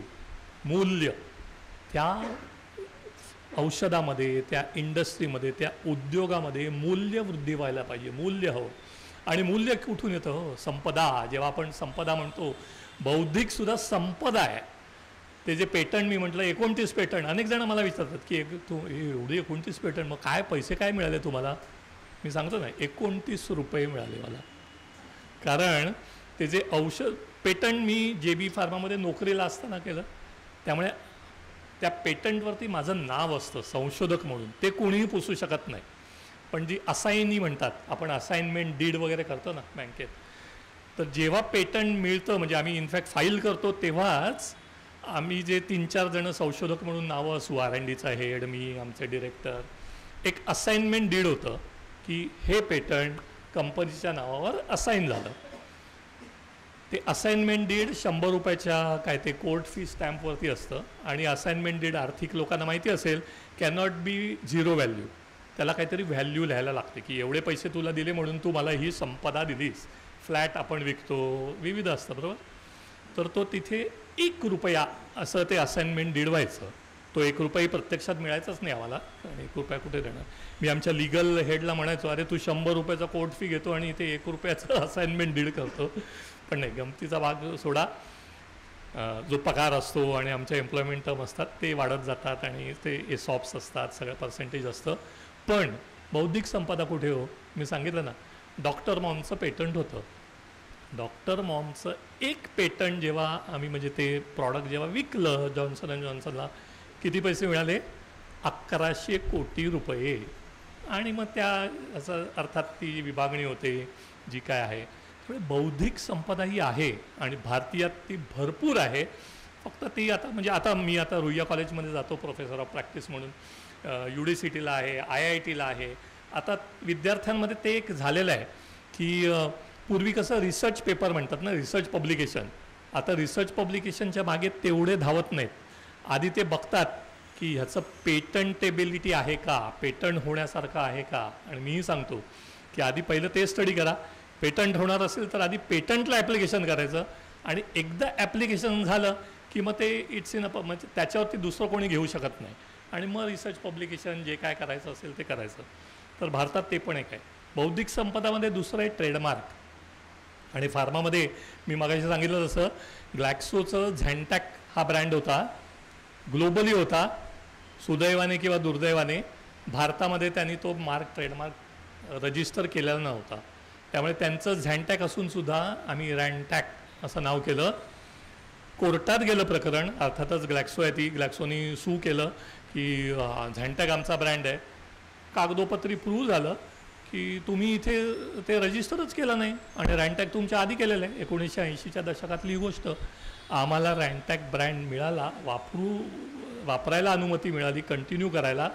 ग्लॅक्सोला नाव बदलायला लागलं, झॅन्टॅकचं त्यांनी झिनेटॅक केलं. भारतामध्ये झिनेटॅक असायचं, बाकी जगभरात झॅन्टॅक असायचं. महासत्ता म्हणतात ती ना, अशी हात पिळूनसुद्धा कधी करायला लागते. You have to twist the arm, की नुसतं काही असं होऊन करत नाही, छातीला छाती, नजरेला नजर भिडवायला लागते. जेनेरिक, तर जेनेरिक सांगत होतो मगाशी, कॅल्पॉल हा पॅरासिटामॉल समजा शोधलं. मग भारतामध्ये तेच 20 वर्ष झाल्यानंतर समजा पेटंट गेलं किंवा इथे आल्यानंतर, आता या घडीला जेव्हा नवीन कुठचंही औषध असतं, कमीत कमी 25 ते 50 ब्रँड पेटंट गेले की पुढच्या दिवसाला भारतात हजर असतात आणि अमेरिकेत सुद्धा भारतीय कंपन्यांचे. म्हणजे एक उदाहरण देतो. समजा कोणीतरी औषध काढलं, सध्या सायकॉलॉजीचा खूप जमाना आहे, माझे मुलगा सून आला तेही सायकॉलॉजिस्ट आहेत, की बायको भांडू नये असं औषध काढलं. किती छान आहे ना स्वप्न, की बायको आपली भांडू नये असं काहीतरी औषध निघालं. आज निघालं पेटंट. 20 वर्ष बाबा भारतात आपल्याला सोसायला लागेल, अमेरिकेत काढलं. 20 वर्ष 15 वर्ष जे काय पेटंट संपतील, पुढच्या दिवशी तर त्याचं समजा त्यांनी पहिलं जे पेटंट घेतलं त्याचं नाव बायको या नावाने ते असेल, तर बायको औषध आपण 15-20 वर्ष काय करू शकत नाही. 20 वर्ष संपल्यानंतर बायको, पत्नी, भार्या, घरवाली, मालकीण 20 औषधं भारतामध्ये येतात या ब्रँड नेमने, बरोबर. अशा वेगवेगळ्या पॅरासिटामॉलचं औषध उदाहरण घेतलं तर डोलो, क्रोसिन, मेटॅसिन, कॅल्पॉल, याला म्हणायचं ब्रँडेड जेनेरिक. खरं ब्रँडेड जेनेरिक हा विरोधाभास आहे, ब्रँड मेडिसिन आणि जेनेरिक मेडिसिन ह्याचं. पण भारत आपण म्हणजे आपण तरबेजच ना काही करण्यामध्ये, टेक्नॉलॉजीमध्ये. एक जोक आहे आणि खरंच जो तांत्रिकदृष्ट्या इथे शक्य आहे म्हणून सांगतो. लहानपणी बघा असे सरदारजीचे जोक असायचे. आता कोणी सरदारजीचे जोक वगैरे करत नाही, मे बी बहुधा जैलसिंग झाल्यानंतर बंद झालं असेल. की एक कोणतरी चीनी माणूस खूप बारीक सुई बनवतो, एकदम पातळ. अमेरिकन त्याला त्या सुईला भोग पाडतो. तो बघा भारतीयांकडे येते म्हणे सरदारजीकडे, तो काय करतो आणि देऊन टाकतो. तो म्हणतो हे काय, तू काहीच केलं नाही याला. तो बघा जरा भिंग घेऊन मायक्रोस्कोपच्या अंडर, तो त्या सुईवरती मेड इन इंडिया करून टाकतो. तर आपण टेक्नॉलॉजीमध्ये असे आहोत की तू शोधलंस ना ठीक आहे, 15 वर्ष झाली की आमच्याकडे जेनेरिक तयार, ज्याला म्हणायचं ब्रँडेड जेनेरिक. आणि आता तुम्ही जी जेनेरिक तिकडे जाऊन जी घेता ती पॅरासिटेमॉल टॅबलेट्स एवढ्याच नावाने मिळतात. पॅरासिटेमॉल टॅबलेट्स IP या नावाने ती मिळतात. त्याला म्हणायचं जेनेरिक खरोखर. स्टिरॉइड्स मी सध्या स्किप करतो. मे बी कोणीतरी प्रश्न विचारेल आपल्याला, एखाद दुसरा असेल तर त्याच्यावरती ठेवतो, येईलच बहुधा तो. पुढे काय, भारतीय निष्णात म्हणजे किती आहे तो. आता फ्युचर जे आहे ना, तुम्ही सगळ्यांनी ऐकलं असेल, नॅनो टेक्नॉलॉजी. टाटाची नॅनो नाही, नॅनो टेक्नॉलॉजी, पॉलिमॉर, प्रोडक्ट, कायरल, नवीन रूट्स बनवायचे, नवीन औषधं कशी बनवायची, ह्या सगळ्यामध्ये भारतीय कंपन्या निष्णात आहेत. काय करत नाही आपण अजून थोडंसं कमी आहोत, तर NCE म्हणतात, म्हणजे न्यू केमिकल एंटिटी, म्हणजे नवीन औषध शोधून काढणं. ॲलोपॅथिक याच्यात आपण कमी आहोत. आयुर्वेदिकमध्ये भरपूर आजकाल असतं बघा, याने वजन कमी होतं, याने अमुक होतं, याने डोळे तुम्हाला मिचमिचावायला होणार नाहीत, काय जी 100 औषधं असतील ती. पण आयुर्वेदातही अजून मला वाटतं बहुधा बायको भांडूनेचं औषध नाही निघालं, तर तो रिसर्च होणं आवश्यक आहे. पण त्याच्यानंतर आपण कुठे कमी पडतो दुसरं अजून तेही सांगतो. हे जे पेटंट घ्यायचं, ट्रेडमार्क घ्यायचं, कॉपीराईट, हल्ली बघा ते मी लघुलेख लिहितो म्हणून आहे, मी त्याच्यावरती अजिबात लिहित नाही. कॉपीराईट सी गोलामध्ये CR असं सगळेजण लिहितात मोठे, की म्हणजे ते कॉपीराईट असलं ना की दुसरा कोणी त्याची कॉपी करू शकत नाही. पण हे कधी हो, समजा केली कॉपी. माझेच तुम्हाला एक गंमत म्हणून सांगतो, माझा आमटी नावाचा एक लघुलेख जो मी 2017 साली लिहिला, अजून फिरतो, विविध नावाने फिरतो, माझं नाव सोडूनही फिरतो, कधी माझ्या नावानेही फिरतो. पण आता समजा मी अगदी कॉपीराईट केलं असतं, मी काय खटला भरणार आहे का, तो पोलीस स्टेशनमध्ये जाणार आहे त्याला पकडून की याने माझा चालतं. त्यामुळे ते व्हॉट्सअपच्या प्रायव्हसीवरती वगैरे असतं बघा, हे डेटा इंटिग्रिटीसाठी हे फार मला ॲप्लिकेबल आहे म्हणून मी म्हणतो अरे नाही प्रायव्हसी व्हॉट्सअपची. अरे ते काय बाबईतला कोणतो मंगेशचा वडापाव मिलिंद जोशीला आवडतो हे कळलं व्हॉट्सअपवरून, ते मार्क झुकरबर्गला आणि FBला काय फरक पडतो. त्यामुळे आपण कुठची ती यार्डस्टिक लावायला हवी ना की किती प्रायव्हसी आणि काय वगैरे असं. तर मी सांगत होतो, आता तुम्ही कोल्हापुरी चप्पलेचं वाचलं असेल, प्राडा, बरोबर. प्राडाने कोल्हापुरी चप्पल काढली, म्हणजे ती त्यांनी सांगितलं हा आमचं फॅशनमधलं इनोव्हेशन आहे. तर नाही, तर अजून एक असतं GI टॅग, बरोबर. तर जॉग्राफिकल इंडिकेशन त्याला म्हणतात. GI टॅग तो कोल्हापुरीला आहे. सुला वाईन्सचा असतो, विविध असतो. इंद्रायणी तांदूळाला GI टॅग आहे हे सगळे, त्यामुळे ती मिळेल. तसंच फार्मास्युटिकलमध्ये ट्रेडमार्क, पेटंट, कॉपीराईट हा पण एक खूप मोठा एक व्यापक वेगळा विषय आहे. आणि त्यातही भारत आता महासत्ता होण्याच्या दृष्टीने पावलं टाकतोय. मी म्हटलं जसं 2000 सालापासून इट वॉज अ कंपल्सरी. तुम्हाला बसायला जागा नाही आहे का, तर इथे आहे एक खुर्ची. ओके नको. का बरं आपण हे महासत्ता होतोय, झालोय किंवा त्या होण्याच्या मार्गावर आहे. एक कारण महत्त्वाचं, शिक्षण. आपण मध्यमवर्गीय, तुम्हाला मला नक्की माहिती आहे, तुम्हाला तुमच्या आईवडिलांनी आजोबांनी सांगितलं, मला माझ्या सांगितलं आपल्याला शिक्षणाशिवाय दुसरा पर्याय नाही. अंबानी, अदानी, टाटा, बिर्ला, तेव्हाची नावं जी काय असते ते मोजके असतात ना, ते इंडस्ट्री काढतात आणि तेही बरोबर आहे ना. मी तेही एक म्हणतो कायम, मराठी माणूस आणि तमिळ हे उत्तम नोकर असतात आणि आपण नोकरी करण्यात काहीही लाज वाटून घ्यायची कारण नाही. सगळेच जण उद्योजक झाले तर नोकर तरी कोण करणार हो नोकरी. त्यामुळे आपण छान चांगली नोकरी करावी फार्मास्युटिकल इंडस्ट्रीमध्ये. मी प्रेसिडेंट होतो पण मी नोकर होतो, मी काही बोर्ड मेंबर नव्हतो आणि मोदींशी माझं भावनिक नातं होतं, असं पैशाचं नातं काय. तर शिक्षण आपल्याकडे MSc, M.Pharm, B.Pharm प्रचंड सगळे होतात, PhD. एक 15 मिनटं अजून बोलू. तुम्ही कोणी 15 मिनटं का संपू लवकर काय, ठीक आहे ना. शिक्षणाच्या बाबतीत फार्मसी कॉलेजवर आता बंदी आहे, हे माहिती आहे का तुम्हाला. महाराष्ट्रात नवीन फार्मसी कॉलेज सुरू करायला बंदी घालण्यात आलेली आहे. उदंड जाहली कॉलेजेस असं आलं आहे. Engineering pharmacy colleges seats vacant जातात. आणि मी आता रुईयात जातो, जसं I am a Ruiaite also. मी शिकलोही, PhD माझं रुईयाचं आणि आता प्रोफेसर ऑफ प्रॅक्टिस म्हणून जातो. रुईयामध्ये अजूनही काही ठराविक स्ट्रीमसाठी केमिस्ट्री, फिजिक्स, बेसिक रिसर्च ज्यांना करायचं असेल तर त्यांना देणगी देऊन, हे काय रेकॉर्ड करून असेल तरी ठीक आहे, पण देणगी देऊनच ॲडमिशन मिळते कारण सीट्स कमी असतात म्हणजे असं. त्यामुळे शिक्षण हे महत्त्वाचं. मानसी, तुला आठवतं मी सांगितलं होतं तुम्ही काय शिकता याला पण महत्त्व आहे. ती 12वीला होती आणि मेडिकलला जायचं होतं. म्हटलं जर मेडिकलला नाही मिळाली ना, आउट ऑफ बॉक्स थिंकिंग म्हणतात जे आपण आता करतो. म्हटलं नर्स हो तू, नर्स, उत्कृष्ट नर्स हो, एक पहिल्या नंबरची नर्स हो. अमेरिकेमध्ये डॉक्टरां एवढाच नर्सला सन्मान मिळतो, प्रचंड अक्षरशः. त्या फार्मसिस्ट हे त्याच्या खालोखाल. आपल्याकडे फार्मसीला गेलं ना आपण काही मिळू शकतं ना, विष तर नक्कीच मिळेल पटकन बहुधा, कारण एवढे आत्महत्या वगैरे करतात शेतकरी, ते TIC-20 वगैरे घेत असतील बहुधा फार्मसीतून. पण कुठचंही औषध पटकन मिळतं. तुम्ही अमेरिकेत सगळे जात असाल कोणा आपापल्या मुलाबाळांकडे तिकडे, तिथे बाप रे, विदाऊट प्रिस्क्रिप्शन मेडिसिन मिळतच नाही, प्रचंड महाग पण असतं आणि डॉक्टर तर त्याहून दैवदुर्लभ. इथे आपल्याकडे आत्तासुद्धा मला माहिती आहे हे संपल्यानंतर तुमच्यातले कोणतरी दोघेजणं या 2 डॉक्टरांना पकडून, नाही इथे जरा दुखतं आहे, लगेच इथेही सुरू होतं आपल्याकडे. तिकडे दवाखान्यात जाऊन तर आहेत, तिकडे म्हणजे तो तुमच्याकडे ढुंकूनही बघणार नाही, तर इथे अपॉइंटमेंट घ्यायची आणि मग यायचं. आणि दुसरा आपला मेडिकलचा खरोखर अजूनही मीही जातो, माझ्या सुदैवाने मला फॅमिली डॉक्टर आहे, तिथेही तुमच्याकडे असतात. गेल्यानंतर ते इथे स्टेथोस्कोप लावतात, जीभ दाखवा, हा कर म्हणतात.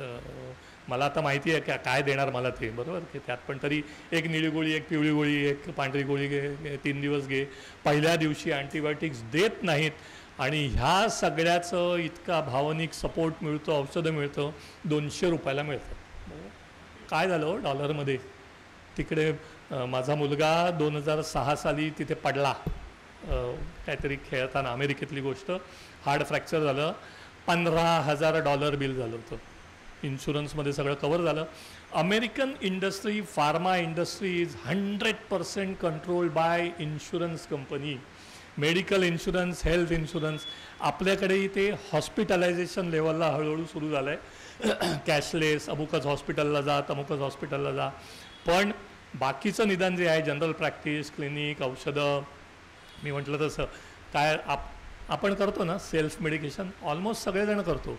आणि मी आजीचा बटवा म्हणत नाही आहे, हळद गुळ घे आणि अळशीचा काढा घे हे वेगळं, त्याच्या पुढचं ॲलर्जी आली घे झिरटेक, सिट्रिझिन घे, सगळे सर्रास करतो आपण, बरं ना. पोटात दुखते, कॉम्बीफ्लॅम घे, इकडे दुखलं हे लाव ते लाव, सगळं.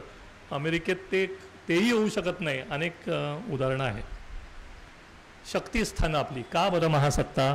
मी म्हटलं तसं एक्सपोर्ट्स, आपला एक्सपोर्ट्स हा आपल्या भारताच्या व्यवसायापेक्षाही एक्सपोर्ट जास्त आहे. We are a net foreign exchange.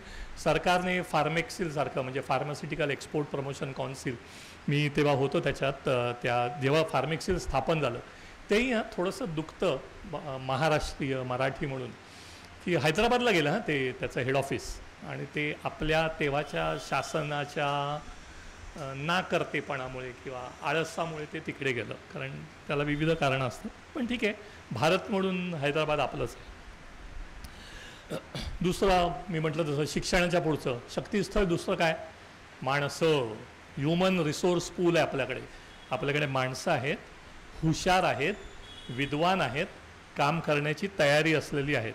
अमेरिकेमध्ये मी जेव्हा $52 तेव्हा झालं काहीतरी बिल, तर मी तिला नाही सॉरी 48 झालं का असं जे काय असेल 50, मी एक नोट दिली आणि वर $2 दिले की ती वॉलमार्टमध्ये अशी माझ्याकडे बघायला लागली की तू अजून $2 एक्स्ट्रा का देतोयस मला. अगं बाई म्हटलं, तोंडी हिशोब तुला नाही का करता येत. तर म्हणजे या लेवलची पण माणसं असतात. US is a nation of extremities. खूप बुद्धू आणि प्रचंड नोबेल लॉरिएट आणि असे दोन्ही प्रकारचे असतात. आपल्याकडे आपण मध्यमवर्गीय आहोत आणि त्यामुळे बुद्धिमत्ताही मध्यमवर्गीय आणि त्याच्या पुढे असे खूप जण असतात. त्यामुळे आपली जी फॅक्टरी आहे ना, खूप फॅक्टरी, त्याला एक USFDA अप्रुव्हल तुम्ही म्हटलं असेल, GMP एक आमचं असतं, गुड मॅन्युफॅक्चरिंग प्रॅक्टिसेस, की म्हणजे आम्ही खूप छान, म्हणजे पूर्वी जे असायचं ना बाळंतिणीची खोली, ती म्हणजे थोडक्यात स्टराईल असायची. ती त्यात जायचं यायचं नाही पटकन, कोणी ठराविक माणसानेच जायचं. तर उद्या फॅक्टरी आमची तशीच असते, तो ॲप्रन घालायला लागतो. एक डॉक्टरांच्या बाबतीत गंमत हा, सगळ्या जाहिरातींमध्ये डॉक्टर ॲप्रन घातलेलं दाखवतात. कोण डॉक्टर हो आपल्याकडे ॲप्रन घालून बसतात. मला सुद्धा आत्ता हे जॅकेट मी कधी काढेन असं वाटतं. पण ते एक पण फार्मा फॅक्टरीमध्ये ॲप्रन कंपल्सरी असतो आणि घालायला लागतो. आणि त्याचं 23 डिग्री टेम्परेचर पण ठेवलेलं असतं, 23 ते 25 डिग्री AC असतो, त्यामुळे ते सगळं चालतं. नखं कापून यायला लागतात. आम्ही त्या लेवलला बघायचो. सगळे वर्कर्स जे आहे मॅन्युफॅक्चरिंगमध्ये आज जाणार, त्यांना नखं वाढलेली चालत नाही. नखं नसतील कापलेली आम्ही पाठवायचो परत, किंवा नंतर सिक्युरिटीकडे नेल कटर ठेवलेला होता, नखं कापणी आतमध्ये येईल. हे झालं. मेडिकल आणि फार्मा ते तर ते बाकी भरपूर असतं. म्हणजे आरोपही होतात. म्हणजे ज्याला निगेटिव्ह बघायचं तो निगेटिव्हच बघणार, ज्याला पॉझिटिव्ह बघायचा मी पॉझिटिव्हच बघतो. I am compulsive obsessive positive thinker. आणि माझी विनंती आहे तुम्ही सगळ्यांनी तसंच व्हा. त्यामुळे पॉझिटिव्ह खूप आहे ना, की आपलं मेडिकल आणि फार्मा एवढं हँड इन हँड चांगलेपणाने वागता करत असतात बिझनेस. त्यामुळे फार्मा इंडस्ट्रीलाही खूप फायदा होतो आणि मेडिकल फ्रॅटर्निटीला सुद्धा. म्हणजे ते म्हणतात ना की MR जाऊन तो डॉक्टरांना सांगतो, पण त्याच्या पलीकडे पण असतं एक कंटिन्युअस मेडिकल एज्युकेशन असतं, कॉन्फरन्सेस होतात, त्याच्यात त्यांना नवीन काय औषध आलं, नवीन काय टेक्निक आहेत, हे सगळं कळत असतं. हे सगळं असतं आपलं असतं. फार्मामध्येही फॉरेन CEOज आहेत. नोवार्टिसचा CEO नरसिंहन आहे, राईट, व्हॅन नरसिंहन, भरपूर. पण हे मी महासत्ता मी तरी म्हणत नाही. माझं पर्सनल मत अजिबात वेगळं आहे की इंदिरा न्यूई तिकडे झाली. आता कोण झाला, Shailesh Jejurikar, Procter and Gamble म्हणजे विक्सवाला, P&G म्हणजे विक्स. मला अजिबात त्यात काही मोठं वाटत नाही म्हणजे भारताच्या दृष्टीने ठीक आहे, तो काही जरा बिझनेस देईल असं तसं, पण ते अमेरिकन नागरिक झालेले असतात, त्या देशाचे असतात, त्यांची मुळं रूट्स वगैरे इथे असतील. निदान शैलेश जेजुरीकर शिक्षण इकडे झालं आहे, एल्फिस्टनला होता, मग हैदराबादला शिकला वगैरे, बरोबर, त्यामुळे काही होऊ शकतं. पण त्यात उगाच छाती आपली फुलवून घेण्याची काही मला अवाजवी तेवढं वाटत नाही. आपण इकडे मात्र नक्कीच जी फार्मा इंडस्ट्रीची ग्रोथ आहे त्याप्रमाणे ती व्हायला पाहिजे. एक उदाहरण देतो. बायोमेडिकल रिसर्च आता खूप जास्त आहे. म्हणजे इवन पूर्वी केमिस्ट्री होतं, राईट. 1930 साली केमिस्ट्री सुरू झालं. केमिस्ट्रीचं बायोकेमिस्ट्री झालं, बायोकेमिस्ट्रीचं बायोटेक्नॉलॉजी झालं, जीन टेक्नॉलॉजी, नॅनो टेक्नॉलॉजी, 100 प्रकार. तर बायोमेडिकल आता जर तुम्ही बघितलं असेल, मला एक गळू झालं होतं इथे पोटामध्ये. ते म्हणजे ॲप्सेस ते होतं, ते त्याला हिट केलं. आणि म्हणजे आत्ता पाकिस्तानला कसं मिसाईल वगैरे आपण इथेच बसलं आणि मारलं. ते जे सर्जन होते, रेडिओलॉजिस्ट इनफॅक्ट, ते माझ्याकडे बघतही नव्हते. मी लोकल अनेस्थेसियात होतो, त्यांनी मलाही सांगितलं की बघ तुलाही स्क्रीनवर बघायचं असेल तर. रेग्युलर तर कॉम्प्युटर स्क्रीन असतो, तिकडे मिसाईलसारखं असं करतात, बरोबर ना, असं त्रिकोण करतात, बरोबर इकडून एक टाकला, इकडून एक लंब टाकला, इकडे बरोबर हा पॉईंट, तो हिट दाबतो, एंटर केलं की ठप करून मिसाईल होतं. ते माझ्या बॉडीत लॉन्च झालं, माझं गळू फुटलं, संपलं म्हणतो काम.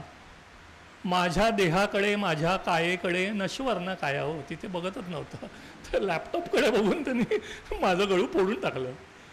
तर काय पुढे होणार आहे. आपण MRI ते जे सगळं असतो, तर MRI वगैरेची आजगावकर सर इथे बसले आहेत, त्याचं NMR हे प्रिन्सिपल आहे त्याचं मागचं, न्यूक्लिअर मॅग्नेटिक रेझोनन्स, जे आम्ही केमिस्ट्रीत शिकलो.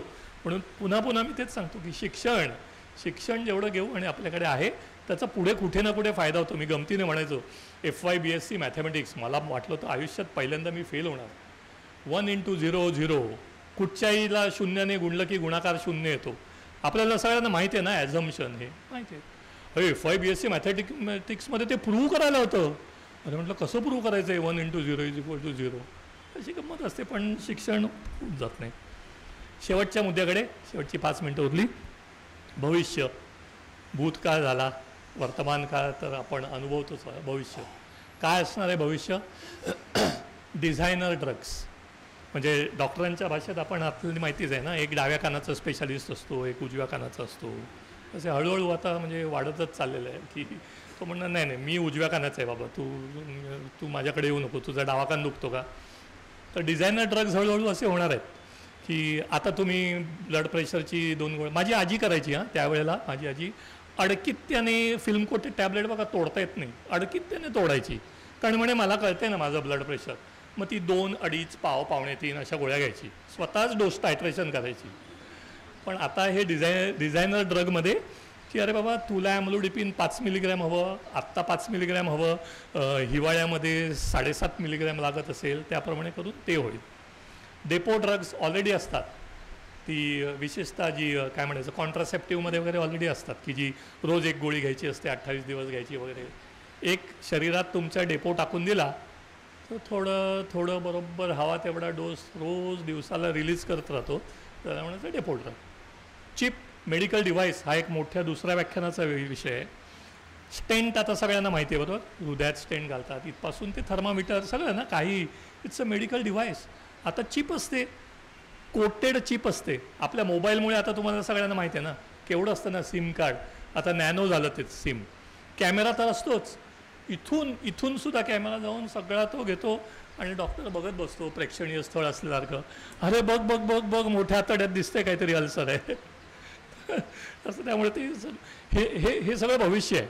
आणि ह्या सगळ्यात जरी तुम्ही मेडिकल म्हटलं तरी ती चिप बनवायची, ती ड्रग कोटेड चिप बनवायची, स्टेंट बनवायचा, तो कॅमेरा बनवायचा, हे सगळं फार्मास्युटिकल इंडस्ट्री करते. टार्गेटेड ड्रग डिलिव्हरी असते. अजून काय असतं, आपण मेनली गोळ्या घेतो रे, सगळ्यात मोठं औषध. तर मला गुडघा दुखत असेल तर गोळी घेऊन मग ते इथे येऊन ते त्याप्रमाणे त्याला 2 तास लागतात ना. जे माझं T-max जेव्हा रीच होतो, जेव्हा ते औषध विरघळतं, त्याच्याऐवजी असं काहीतरी निघालं म्हणजे जेल ऑइंटमेंट आपण लावतो पण त्यालाही वेळ लागतो स्किन ॲब्सॉर्प्शनला, की टार्गेटेड डिलिव्हरी तिकडेच. किंवा आता लंग, सगळ्यांना इनहेलर माहिती आहे बरोबर, मीटर डोस पंप असतो किंवा ती कॅप्सूल असते, ते लंगमध्येच जाते ना. बाकी गरज नाही आहे ना मला इकडे तिकडे त्याला जायची. टार्गेटेड डिलिव्हरी जिथे हवं तसं, की या मुलीला मला प्रपोज करायचं तर तिकडेच टार्गेट जायला पाहिजे ना. इकडे तिकडे 10-20 जण जाऊन काही उपयोगाचं नाही. रिमाइंडर्स, ॲप निघतील. ॲप आता औषधासाठी बघा, जेव्हा म्हणजे सहज सर्जरी वगैरे झाली ना की पुढचे 15 दिवस 25 गोळ्या असतात दिवसाच्या, 3 वेळा हे ते सकाळी उठल्यानंतर. मग ती पट्टी मिळते, मग त्याप्रमाणे घ्यायचं. सुदैवाने आपल्याकडे अजून आपण राहतो कुटुंबात, कोणतरी असतं किंवा मग ती केअरटेकर असते, ती आपल्याला आठवण करते. ॲप येणार, तुम्ही गेले बरं. जपानमध्ये हे स्वप्न नाही आहे. जपानमध्ये आता ते ॲनालायझर म्हणजे पॅथॉलॉजीचे कमोड आहेत. सकाळी उठायचं, आपण त्या कमोडवर जाऊन बसायचं, आपण आपला कार्यभाग उरकायचा, कमोड त्याचा कार्यभाग उरकतो. एक प्रिंटआउट येतं तिकडे लगेच, तुमचं युरिन बिरिन सगळं ॲनालिसिस होऊन क्रिएटिनिन बिलिरुबिन बाबा हा बाबा नीट आहे. जपानमध्ये आहेत खरोखर. भीती वाटते त्या हॉटेलमध्ये तिकडे की ते म्हणजे जरी हे नसलं तरी ते एवढं काय काय असतं. म्हणजे ते विमानात कसं असतं तसं ते इथे आणि पूर्वी लोक पेपर वाचायचे, आता मोबाईल घेऊन जातात, त्यामुळे 20 मिनटं तर बसतातच, त्यामुळे ते ॲडजस्ट करायला लागतं. शेवटचा मुद्दा, महासत्ता. मी पण स्वयंसेवक आहे. महासत्ता कशी हो, तर काय लिहिलं आहे,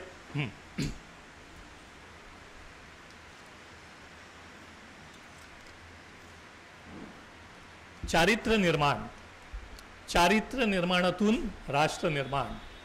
हे माणसाचं झालं, व्यक्तीचं चारित्र्य. प्रत्येक उद्योगाला एक चारित्र्य असतं. प्रत्येक आपला जो फार्मा उद्योग आहे त्याला एक चरित्रवान आहे ना, असणार ना. ब्लॅक शिप कोणतरी थोडे निघतात, सगळ्यात असतात ना. पूर्वी तांदूळात भेसळ करायचे, इथपासून अजूनही फूडमध्ये करतात. पण जेव्हा 3000 कंपन्या त्यातल्या 10,500 त्यांच्या फॅक्टऱ्या, ह्या जेव्हा त्यातले तुरळक 10-20 वगळा पर्सेंटेज जे काय झाले, तर हे जेव्हा चरित्रवान औषधांची निर्मिती करतात, मार्केटिंग करतात, तेव्हा आपण महासत्ता बनतो. विश्वगुरू महासत्ता म्हणजे काय? जगाला मार्गदर्शन करणार तर झालंच, सुरुवात आपल्यापासून करायची चॅरिटीची, आणि सगळ्यांची काळजी घेणारा सुद्धा गुरु असतो, तो सगळ्यांची काळजी घेतो. त्या अर्थाने आपण सगळ्यांची काळजी घेतोय, पुढेही घेत राहू, म्हणून आपण महासत्ता ऑलरेडी आहोत आणि अजून होत राहू. I am a proud Indian. मी भारतीय असल्याचा मला अभिमान आहे. जय हिंद.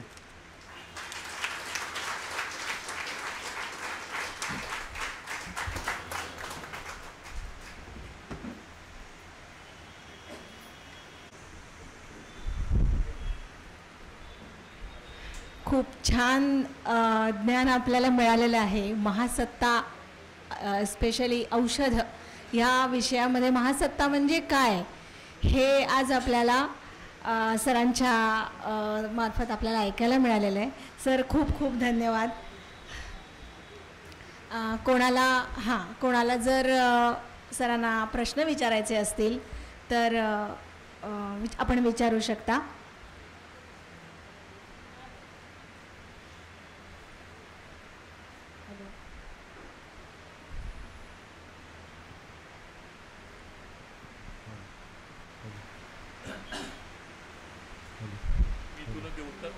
एक तिकडे. डोंट वरी, मी कंट्रोल केलेले आहेत खूप कॉन्फरन्सेस. सो पहिला तिकडे.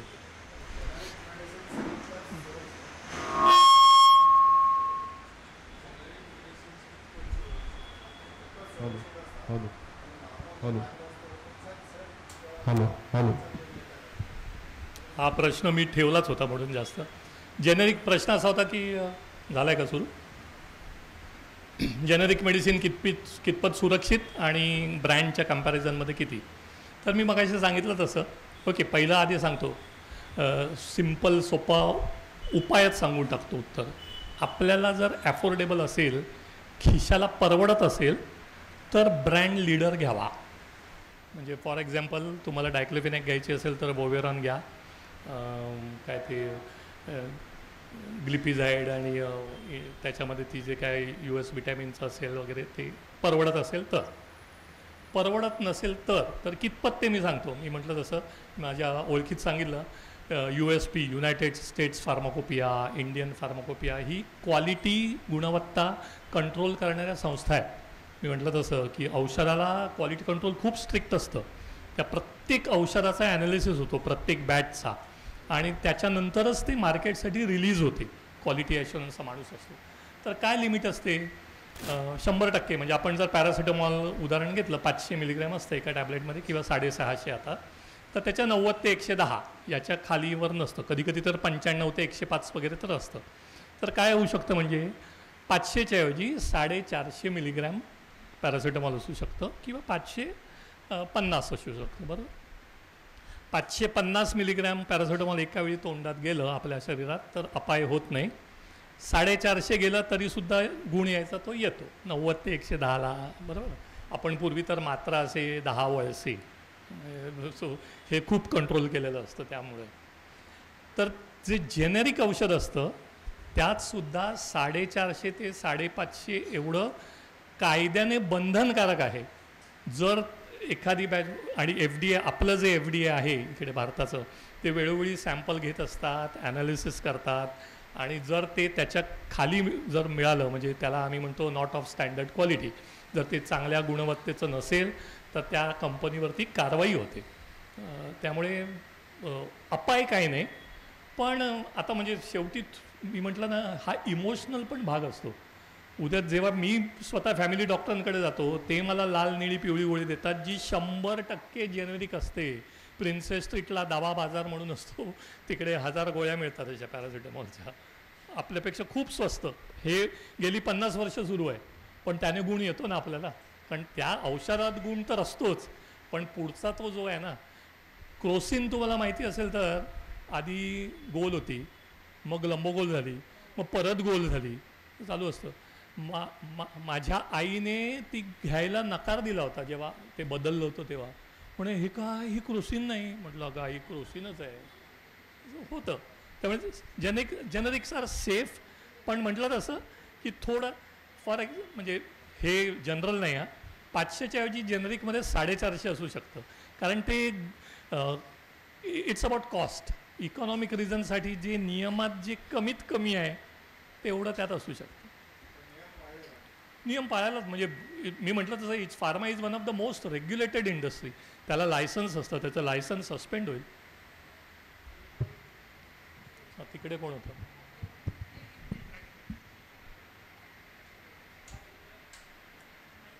माईक आहे वाटतं, चालणार आहे का? हां, इकडून आला. हॅलो, आवाज येतोय? होय होय. अच्छा, माझा प्रश्न असा होता की तुम्ही म्हणालात मगाशी की जे डायरेक्ट कन्झ्युमेबल प्रोडक्ट्स आहेत, म्हणजे डायरेक्ट गोळी वगैरे, त्याच्यामध्ये भारत इवन चीनच्या पुढे फर्स्ट नंबरवर आहे. पण आपल्याकडे औषधं मॅन्युफॅक्चरिंग जेव्हा करतो आपण, तेव्हा रॉ मटेरियल लागतं आणि सिंथेसिस वगैरे करायला ना बरेचसे वेगवेगळे इन्स्ट्रुमेंट्स लागतात. त्याच्यामध्ये पण भारत स्वयंपूर्ण आहे की तो चीनवर वगैरे डिपेंड आहे, आणि तो किती आहे? इन्स्ट्रुमेंटमध्ये का बल्क ड्रग?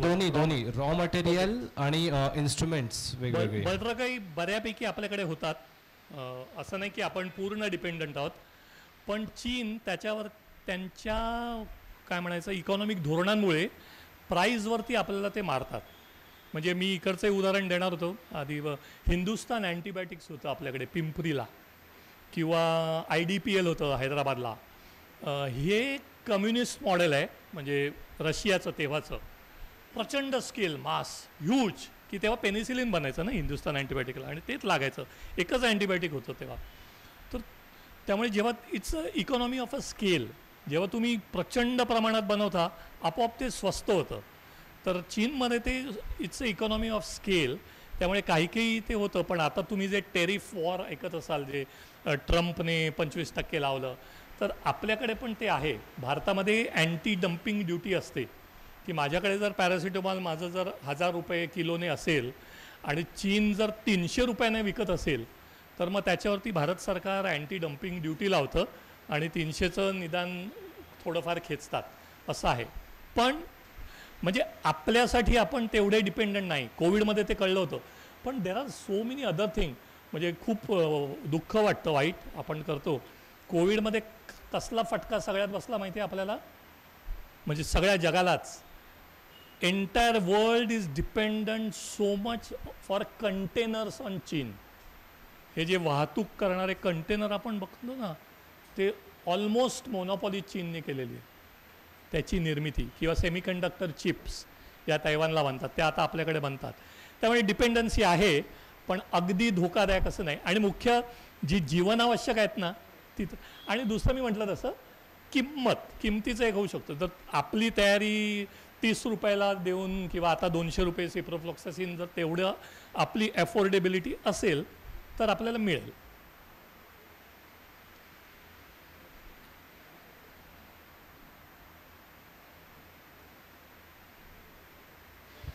हॅलो, कार्यक्रमाच्या सुरुवातीला तुम्ही विचारलं होतं डायबिटीज कोणाला आहे, ब्लड प्रेशर कोणाला आहे आणि थायरॉईड कोणाला आहे. याच्यामध्ये थँक्यू तुम्ही त्याच्याबद्दल म्हटलं. ते खोस काय त्याच्यामध्ये होती? ऐकून या.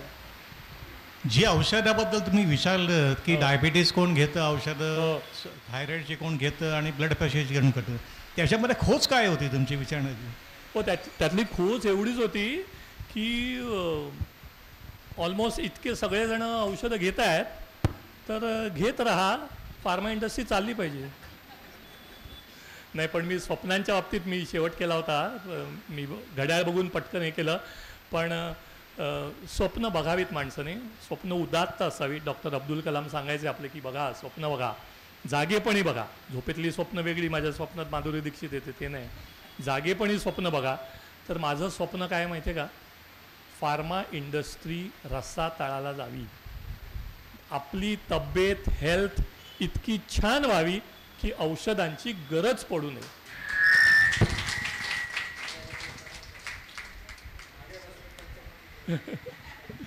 माझं नाव संतोष राजवाडे.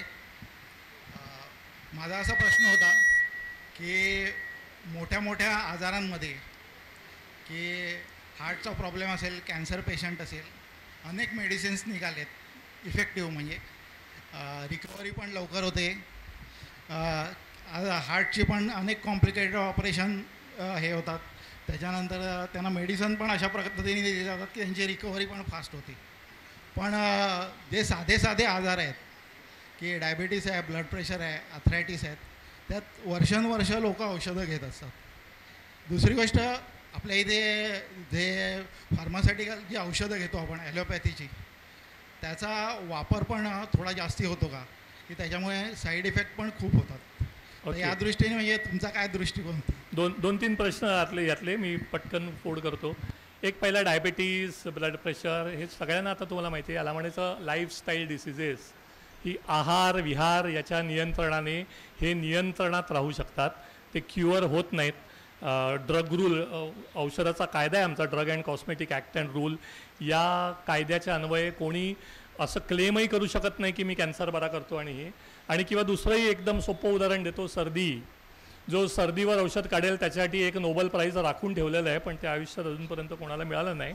ते होतच राहणार, कारण आणि आहार म्हणून डायबिटीज आणि ब्लड प्रेशर हे आहार. पण त्याच्यावरती नवीन नवीन जी औषधं शोधली जातात ती फार्मा इंडस्ट्रीला फायदा व्हावा म्हणून असतात.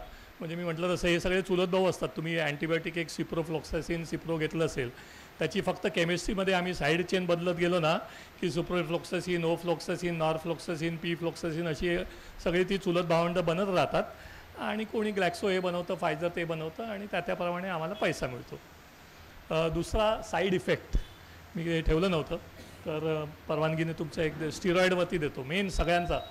मी जेव्हा PhD करत होतो रुईयाचं तुम्ही जर कोणी गेला असाल, असा पिक्चरमध्ये दाखवतात ना, असा जिना आहे असा मोठा राजवाड्यात, आणि असे एक पहिल्या मधल्यावरतीच केमिस्ट्रीची लॅबोरेटरी.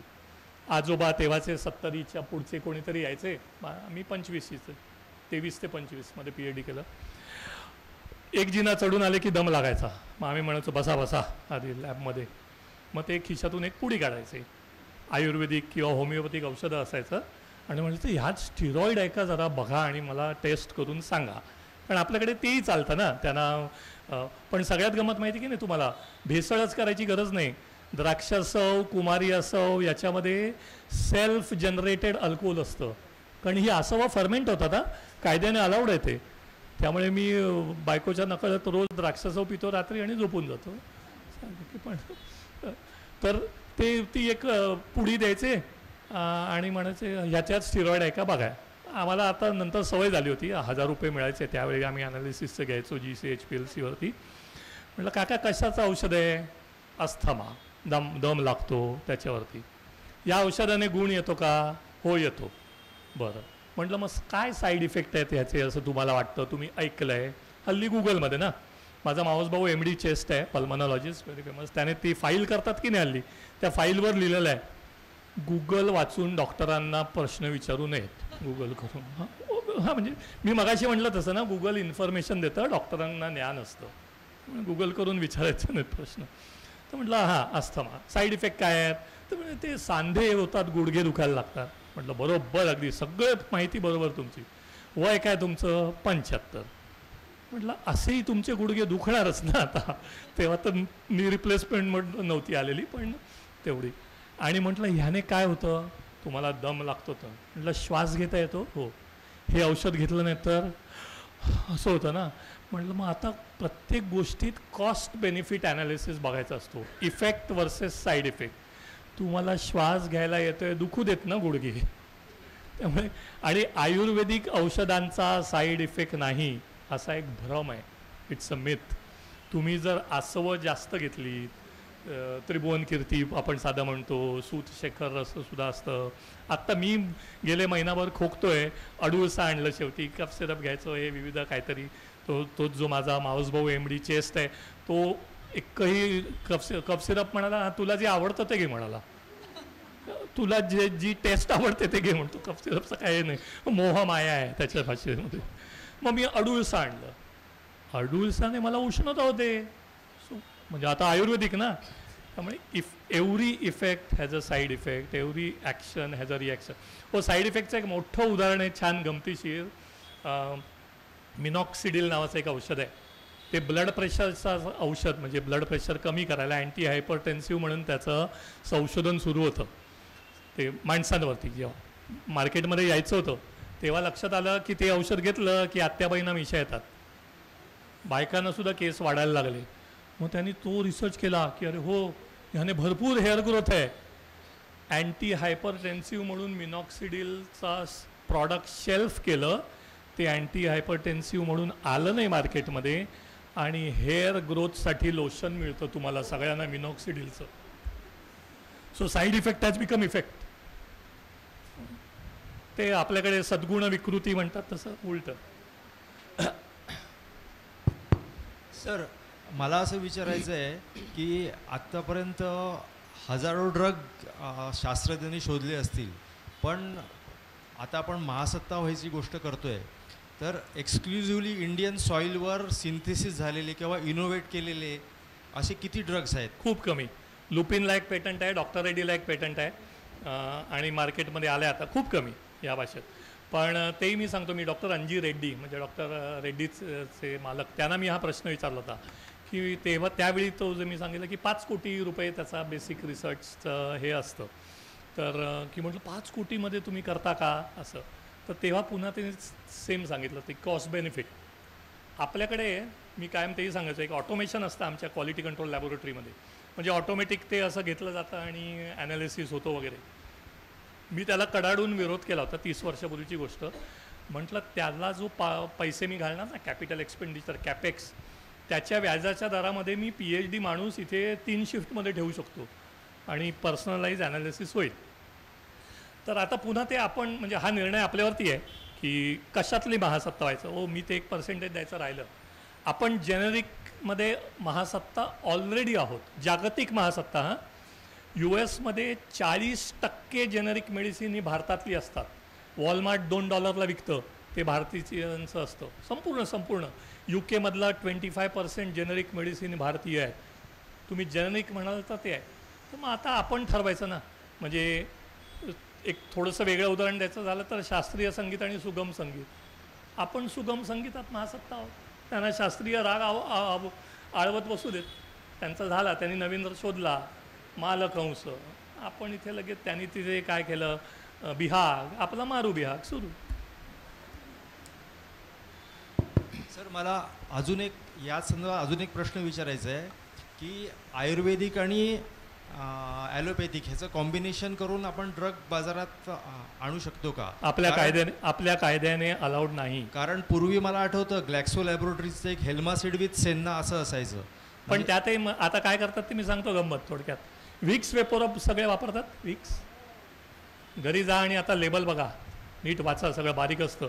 हे मला माझ्या एका साहेबांनी शिकवलं, मॅनेजरनी, की कुठच्याही गोष्टीचं लेबल पूर्ण नीट वाचायचं पहिलं. औषध, फूड, जॅम, सॉस सगळ्यावरती. विक्स वेपोरब भारतामध्ये आयुर्वेदिक मेडिसिन आहे, माहिती आहे तुम्हाला. एक्साईज ड्युटीसाठी म्हणून केलं, म्हणजे आता GST. 20 वर्ष झाली या गोष्टीला. तेव्हा ते मेन्थॉल, कॅम्फर, टर्पेंटाईन ऑइल टाकायचे. फॉर्म्युला तोच आहे. आता लेबलवरती लिहितात पुदिना, काय अमुक का सत्व, कर्पूर. त्यामुळे पण कायद्याने आयुर्वेदिक आणि ॲलोपॅथिकचं कॉम्बिनेशन अलाउड नाही.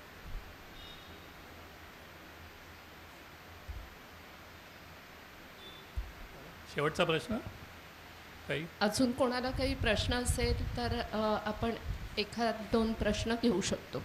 इकडे मला वाटलं व्हेन इज द लंच वगैरे असं काही असं.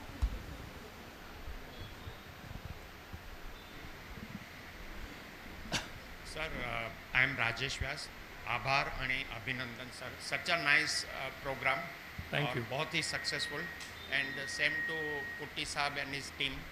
Very nice, well organized program, sir. Thank you so very much.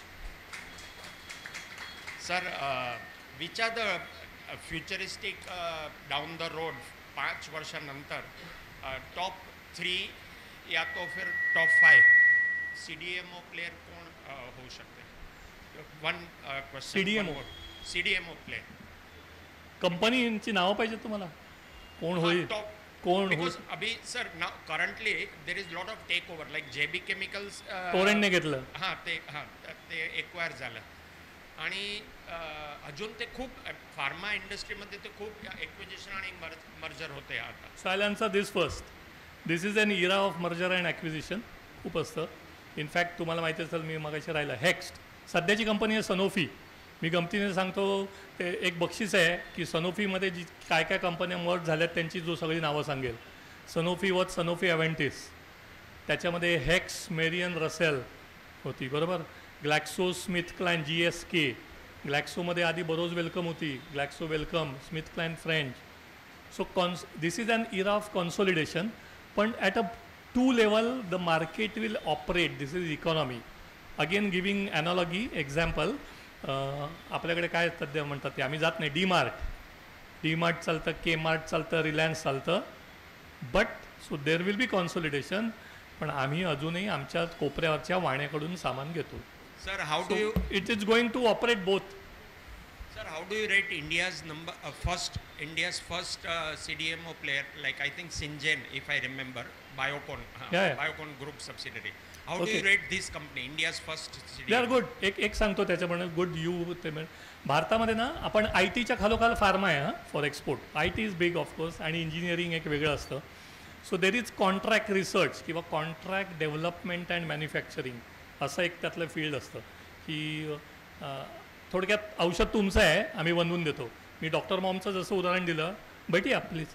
So doctor Maugham विकलं J&Jला, बट मॅन्युफॅक्चरिंग अजूनही JBच करतं. So manufacturing continues here in India, आणि मार्केटिंग आणि त्याचा पुढचा प्रॉफिट तो सगळा त्यांचा असतो. So there is this CDMO नावाचा एक मोठा बिझनेस आहे. But I can't comment who will be big. It's a matter of Hello. Yeah. So thank you very much for a very nice presentation. My question is, NPPA, which is a pricing authority, what is the rationale behind arriving at the price? And what way it will impact to India becoming Mahaguru? There are two ways. As I said, this side, when I am member of a IDMA manufacturing council, आम्ही NPPAला कडाडून विरोध करतो. NPPA म्हणजे national pharmaceutical pricing authority. आणि मी म्हटलं तसं ते जो औषधांची जी किंमत ठरवली जाते, मराठीत देऊ ना उत्तर सो दॅट सगळ्यांसाठी.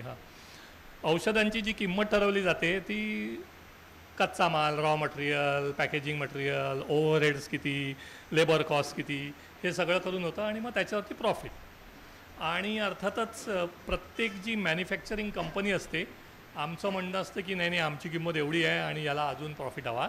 आणि सरकारचं म्हणणं असतं की नाही की हे जीवनावश्यक आहे, पॅरासिटामॉल हे एवढंच आहे, आणि दर वर्षाला काय ते आपलं महागाई भत्ता निर्देशांक असतो की नाही तुमचं पेन्शनला 8% महागाई वाढते आहे, त्याप्रमाणे मग त्याच प्रमाणात किंमत वाढत जाईल. तर हे युद्ध जगाच्या अंतापर्यंत चालूच राहणार. मॅन्युफॅक्चर म्हणजे खुल्या अर्थव्यवस्थेमध्ये तिथे प्राईस काही नको. मी म्हटलं तसं की आज मला हा शर्ट 5,000 रुपयाला विकायचा आहे, तुम्हाला आवडला तर घ्या, नाही तर नाही घ्याल. पण सरकारचं म्हणणं त्याच्या मागचं रॅशनल असं असतं की हा शर्ट नाही आहे, दिस इज नॉट एनी कमोडिटी, हे जीवनावश्यक औषध आहे, आणि ते माझ्या नागरिकांना उपलब्ध करून देणं परवडणाऱ्या किमतीमध्ये हे सरकार म्हणून आमचं कर्तव्य आहे. म्हणून आम्ही ती डायरेक्ट प्राईस कंट्रोल ऑर्डर ठेवतो. हे सरकारचं धोरण आहे. हे बाकी आमची भांडणं मारामारी सुरू असते.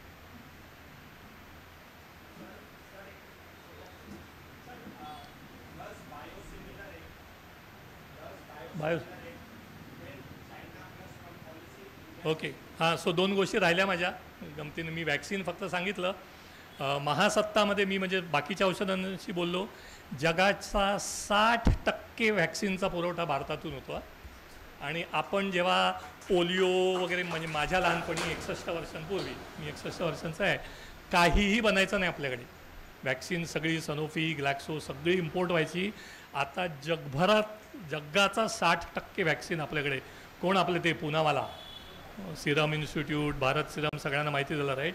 पुनावाल्यांचा पहिला महत्त्वाचा व्यवसाय काय माहिती आहे ना, त्यांना वॅक्सिनमधून प्रॉफिट मिळत नाही, घोडे. सो शेवटी म्हणून ते असतं ते प्राईजमध्ये की वॅक्सिनमध्ये मिळून किती मिळणार, पण एक घोडा डर्बी जिंकला ना की त्यांना सगळं ते वॅक्सिनमधला तोटा भरून निघतो त्यांचा. ते जगात हे चालू राहतं. थँक्यू. आयोजकांना विचारा.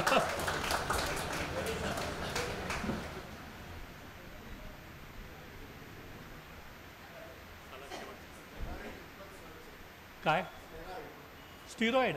आत्ता मी उदाहरण देऊन सांगितलं ना सगळं, ते जिना चढून यायचे आणि हे. हो, स्टिरॉइड एक दुसरी गंमत सांगतो. आपण ना खूप बाऊ करतो स्टिरॉइड. एकतर ते विष नाही, औषध आहे ना. आणि steroid is such a broad spectrum. म्हणजे बेटामेथाझोन म्हणून जे आहे समजा औषध, मी उदाहरण देतो ते, किंवा तत्सम अस्थमावरती जो इन्हेलर आहे त्याच्यात बेटामेथाझोन असतं. तुमच्या स्किन ऑइंटमेंटमध्ये पण बेटामेथाझोन असतं. म्हणजे इतकं पोटेंट ड्रग कुठून असणार? त्यामुळे मी म्हटलं तसं की थोडं ओल्याबरोबर सुकं, तो कॉस्ट बेनिफिट ॲनालिसिस करायचा. म्हणजे अगदी माझी मैत्रीण गेल्या महिन्यातलं उदाहरण, ती अशी एकदम प्रक्षुब्ध झालेली होती. त्या मूर्ख डॉक्टरने मला स्टिरॉइड दिली. म्हटलं म्हणजे विष दिलं का? नाही ना, की त्यांना वाटलं ती आवश्यकता आहे ना तेवढी. उद्या खोकलासुद्धा जेव्हा 1 महिन्यापेक्षा जास्त जर गेला नाही ना, काय ती वायसोलोन देतात ना सगळे, 15 दिवस करा आणि कमी कमी करा. आणि मग याला मी तुम्हाला आयुर्वेदाचं उदाहरण देतो. तुम्हाला ज्यांना माहिती असेल, लेंडी पिंपळीचा कोर्स करायचे, 1 कप दूध 1 कप पाणी घ्यायचं आणि कमी कमी करत जायचं. काय आहे त्याच्यात? स्टिरॉइड असतं, ते नॅचरल असतं. इथे काय कोणी मगाशी सर्पेंटाईन म्हणाले ना, रेसरपेला, ती सर्पगंधामध्ये त्या वनस्पतीत असायचं. शेवटी औषधं आता सिंथेटिक सुरू झाली, पण नाहीतर ती नॅचरलच होती. त्या सर्पगंधापासून ते रेसरपिन काढलं आणि त्याचं औषध बनलं. पण कुठचाही भाऊ करायचं नाही. शेवटी नंतर भांडणं होतात म्हणून लग्न करायचं कोणी थांबतं का?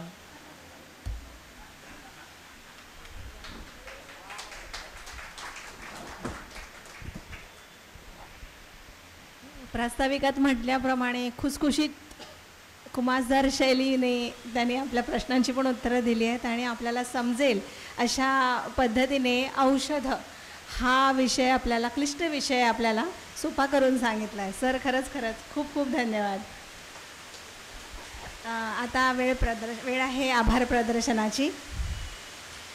तसा याचा कार्यक्रम खूपच छान झाला आहे, कारण हा जो विषय आहे औषध, हा आंतरराष्ट्रीय घडामोडींच्या दृष्टीने आणि आपल्या व्यापाराच्या दृष्टीने कशा प्रकारे अफेक्ट करू शकतो ह्याचा आपण फार विचार करत नाही कधी. आपण आपलं बरं नाहीसं झालं, डॉक्टरकडे गेलं, औषध घेतलं, नाही गुण आला तर याला नावं ठेव, त्याला नाव ठेव, एवढंच करतो. पण त्याच्या मागचं अर्थकारण, त्याच्या मागचं उद्देश हे सगळं आज आपल्याला या सरांच्या व्याख्यानामुळे आपल्याला समजलं आहे. त्यासाठी सर आपले खूप खूप आभार. आपले अध्यक्ष डॉक्टर साकेत साठे, त्यांचेही इथे आमच्या विनंतीला मान देऊन आले ते, त्याबद्दल खूप खूप आभार. तसेच ही जागा आपला नेहमी कार्यक्रम अटल स्मृतीमध्ये होतो, पण नेमकं आपल्याला ह्या वेळेला ती जागा उपलब्ध झाली नाही. परंतु शांतीधामच्या प्रार्थनालयाने ही जागा आपल्याला उपलब्ध करून दिलेली आहे आणि म्हणून आपला कार्यक्रम नेहमीच्या शिरस्त्यानुसार होऊ शकला आहे. त्यासाठी शांतीधामचे कर्मचारी, व्यवस्थापक यांचे पण खूप खूप आभार. हां, आणि सगळ्यात महत्त्वाचं की कार्यक्रम यशस्वी करण्यासाठी आपल्या श्रोत्यांचं खूप मोठं योगदान आहे. तुम्ही कार्यक्रमाची जागा बदलूनसुद्धा, कमी शॉर्ट नोटीस होती ही, पण तरीसुद्धा तुम्ही सगळ्यांनी त्याच संख्येने इथे उपस्थित राहिलेले आहात, त्यासाठी तुमचेही खूप खूप आभार. अजून तुम्हाला एक विनंती आहे, नेहमीच आम्ही करतो की तुम्ही सगळेजण येताच, पण नवीन पिढी, तरुण पिढी जर या कार्यक्रमांना आपल्या आली तर त्यांच्यासाठीही ते फायद्याचं आहे आणि आम्हालासुद्धा ह्या गोष्टीमुळे हुरूप मिळतो की आम्ही अजून वेगवेगळ्या प्रकारे वेगवेगळे वक्ते बोलावून हा कार्यक्रम आणि हा जो यज्ञ आहे आम्ही तो पुढे नेऊ शकतो. तर त्यामुळे तुम्हाला विनंती आहे की तुम्ही तुमच्याबरोबरच तरुण पिढीलाही इथं येण्यासाठी आग्रह करावा. अजून एक म्हणजे हा कार्यक्रम तुम्हाला माहितीच आहे की जनधन योजनेवरच आपण हे काम करतो, त्याच्यामुळे आर्थिक मदतीची तशी गरज असतेच. तर तुम्हाला जर कोणाला आर्थिक मदत करायची असेल तर Charkop cultural and sports foundation या नावाने तुम्ही चेक देऊ शकता. बाकी आता आपण कार्यक्रमाची आणि पुढच्या कार्यक्रमाची अनाऊन्समेंट आम्ही करतो आहे. पुढचा कार्यक्रम अटल स्मृतीमध्येच 7 सप्टेंबरला होणार आहे. त्यावेळेला आपले वक्ते आहेत श्री चंद्रशेखर नेने. ते आग्नेय आशियातील देश आणि भारत या विषयावर बोलणार आहे. तर आपण सर्वांनी आवर्जून 7 सप्टेंबरची तारीख बुक करून ठेवावी आणि त्यावेळेला आपली उपस्थिती आम्हाला खूप आमचा हे वाढवणारी असेल. तर आता आपण कार्यक्रमाची सांगता करणार आहोत. हां, आणि माईक सिस्टीम आणि आपले नेहमीच रेकॉर्डिंगसाठी कामत काका आपल्याला नेहमीच सहकार्य करतात, त्यामुळे त्यांचेही खूप खूप आभार. साऊंड सिस्टीम त्यांची असते, त्यांच्यामुळे हा सगळा कार्यक्रम आपल्यापर्यंत सुंदर रीतीने पोहोचवणं आम्हाला शक्य होतं. खूप खूप आभार. कार्यक्रमाची सांगता आपण विश्वप्रार्थनेने करणार आहोत. सगळ्यांनी उभं राहावं. तर आज तुमच्या लक्षात असेल की आज वैश्विक मित्र दिन आहे आणि मित्रदिन असल्यामुळे आज सगळे मित्र इथे आलेले आहेत. म्हणजे औषध निर्मिती करणारे, औषध देणारे आणि पेशंट्स हे सगळे इथे उपस्थित आहेत. या व्यासपीठाचा मी एक फायदा घेऊन माझ्या एका मित्राने, तो चित्रकार आहे आणि डॉक्टर जोशांना चित्रकलेची आवड आहे, तर माझ्या मित्रांनी मुखपृष्ठ चितारलेलं एक पुस्तक जोशी डॉक्टरांना मी अर्पण करतो. माझ्या मित्राचं नाव आहे, विख्यात आंतरराष्ट्रीय चित्रकार आहेत पद्मश्री वासुदेव कामत आणि या पुस्तकाचं लेखन माझ्या हातून झालेलं आहे.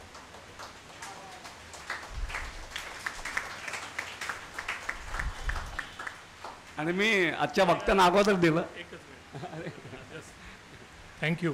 आणि मी पण एक जस्ट सांगायचं म्हणजे राहिलं की मी सुरुवात जशी केली होती की औषधं वगैरे ती होतच राहणार आणि आली तर माझी वेबसाईट आणि यूट्यूब चॅनल हे दोन्हीचं मी आयोजकांना कळवेन, तर त्या सगळ्यांना द्या. म्हणजे मी जोशी असल्यामुळे मी अजिबात लाईक करा, सबस्क्राईब करा वगैरे काही विनंती करत नाही. तुम्हाला आवडलं तर तुम्ही करा. आणि त्याच पुस्तकाची दुसरी एक प्रत आमच्या साठे परिवारातलेच डॉक्टर साकेत साठे यांना मी अर्पण करतो.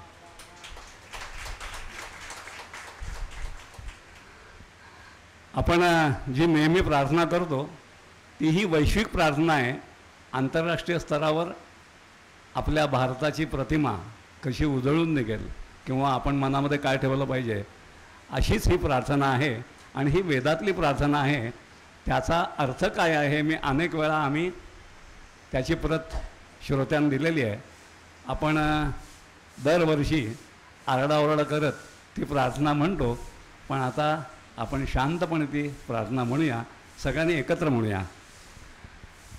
हरि ओम. यज्ञेन यज्ञमयंत देवास्तानि धर्माणि प्रथमान्यासन्न तेहनाकं महिमानस्य तत्र पूर्वे साध्या सन्ति देवाः.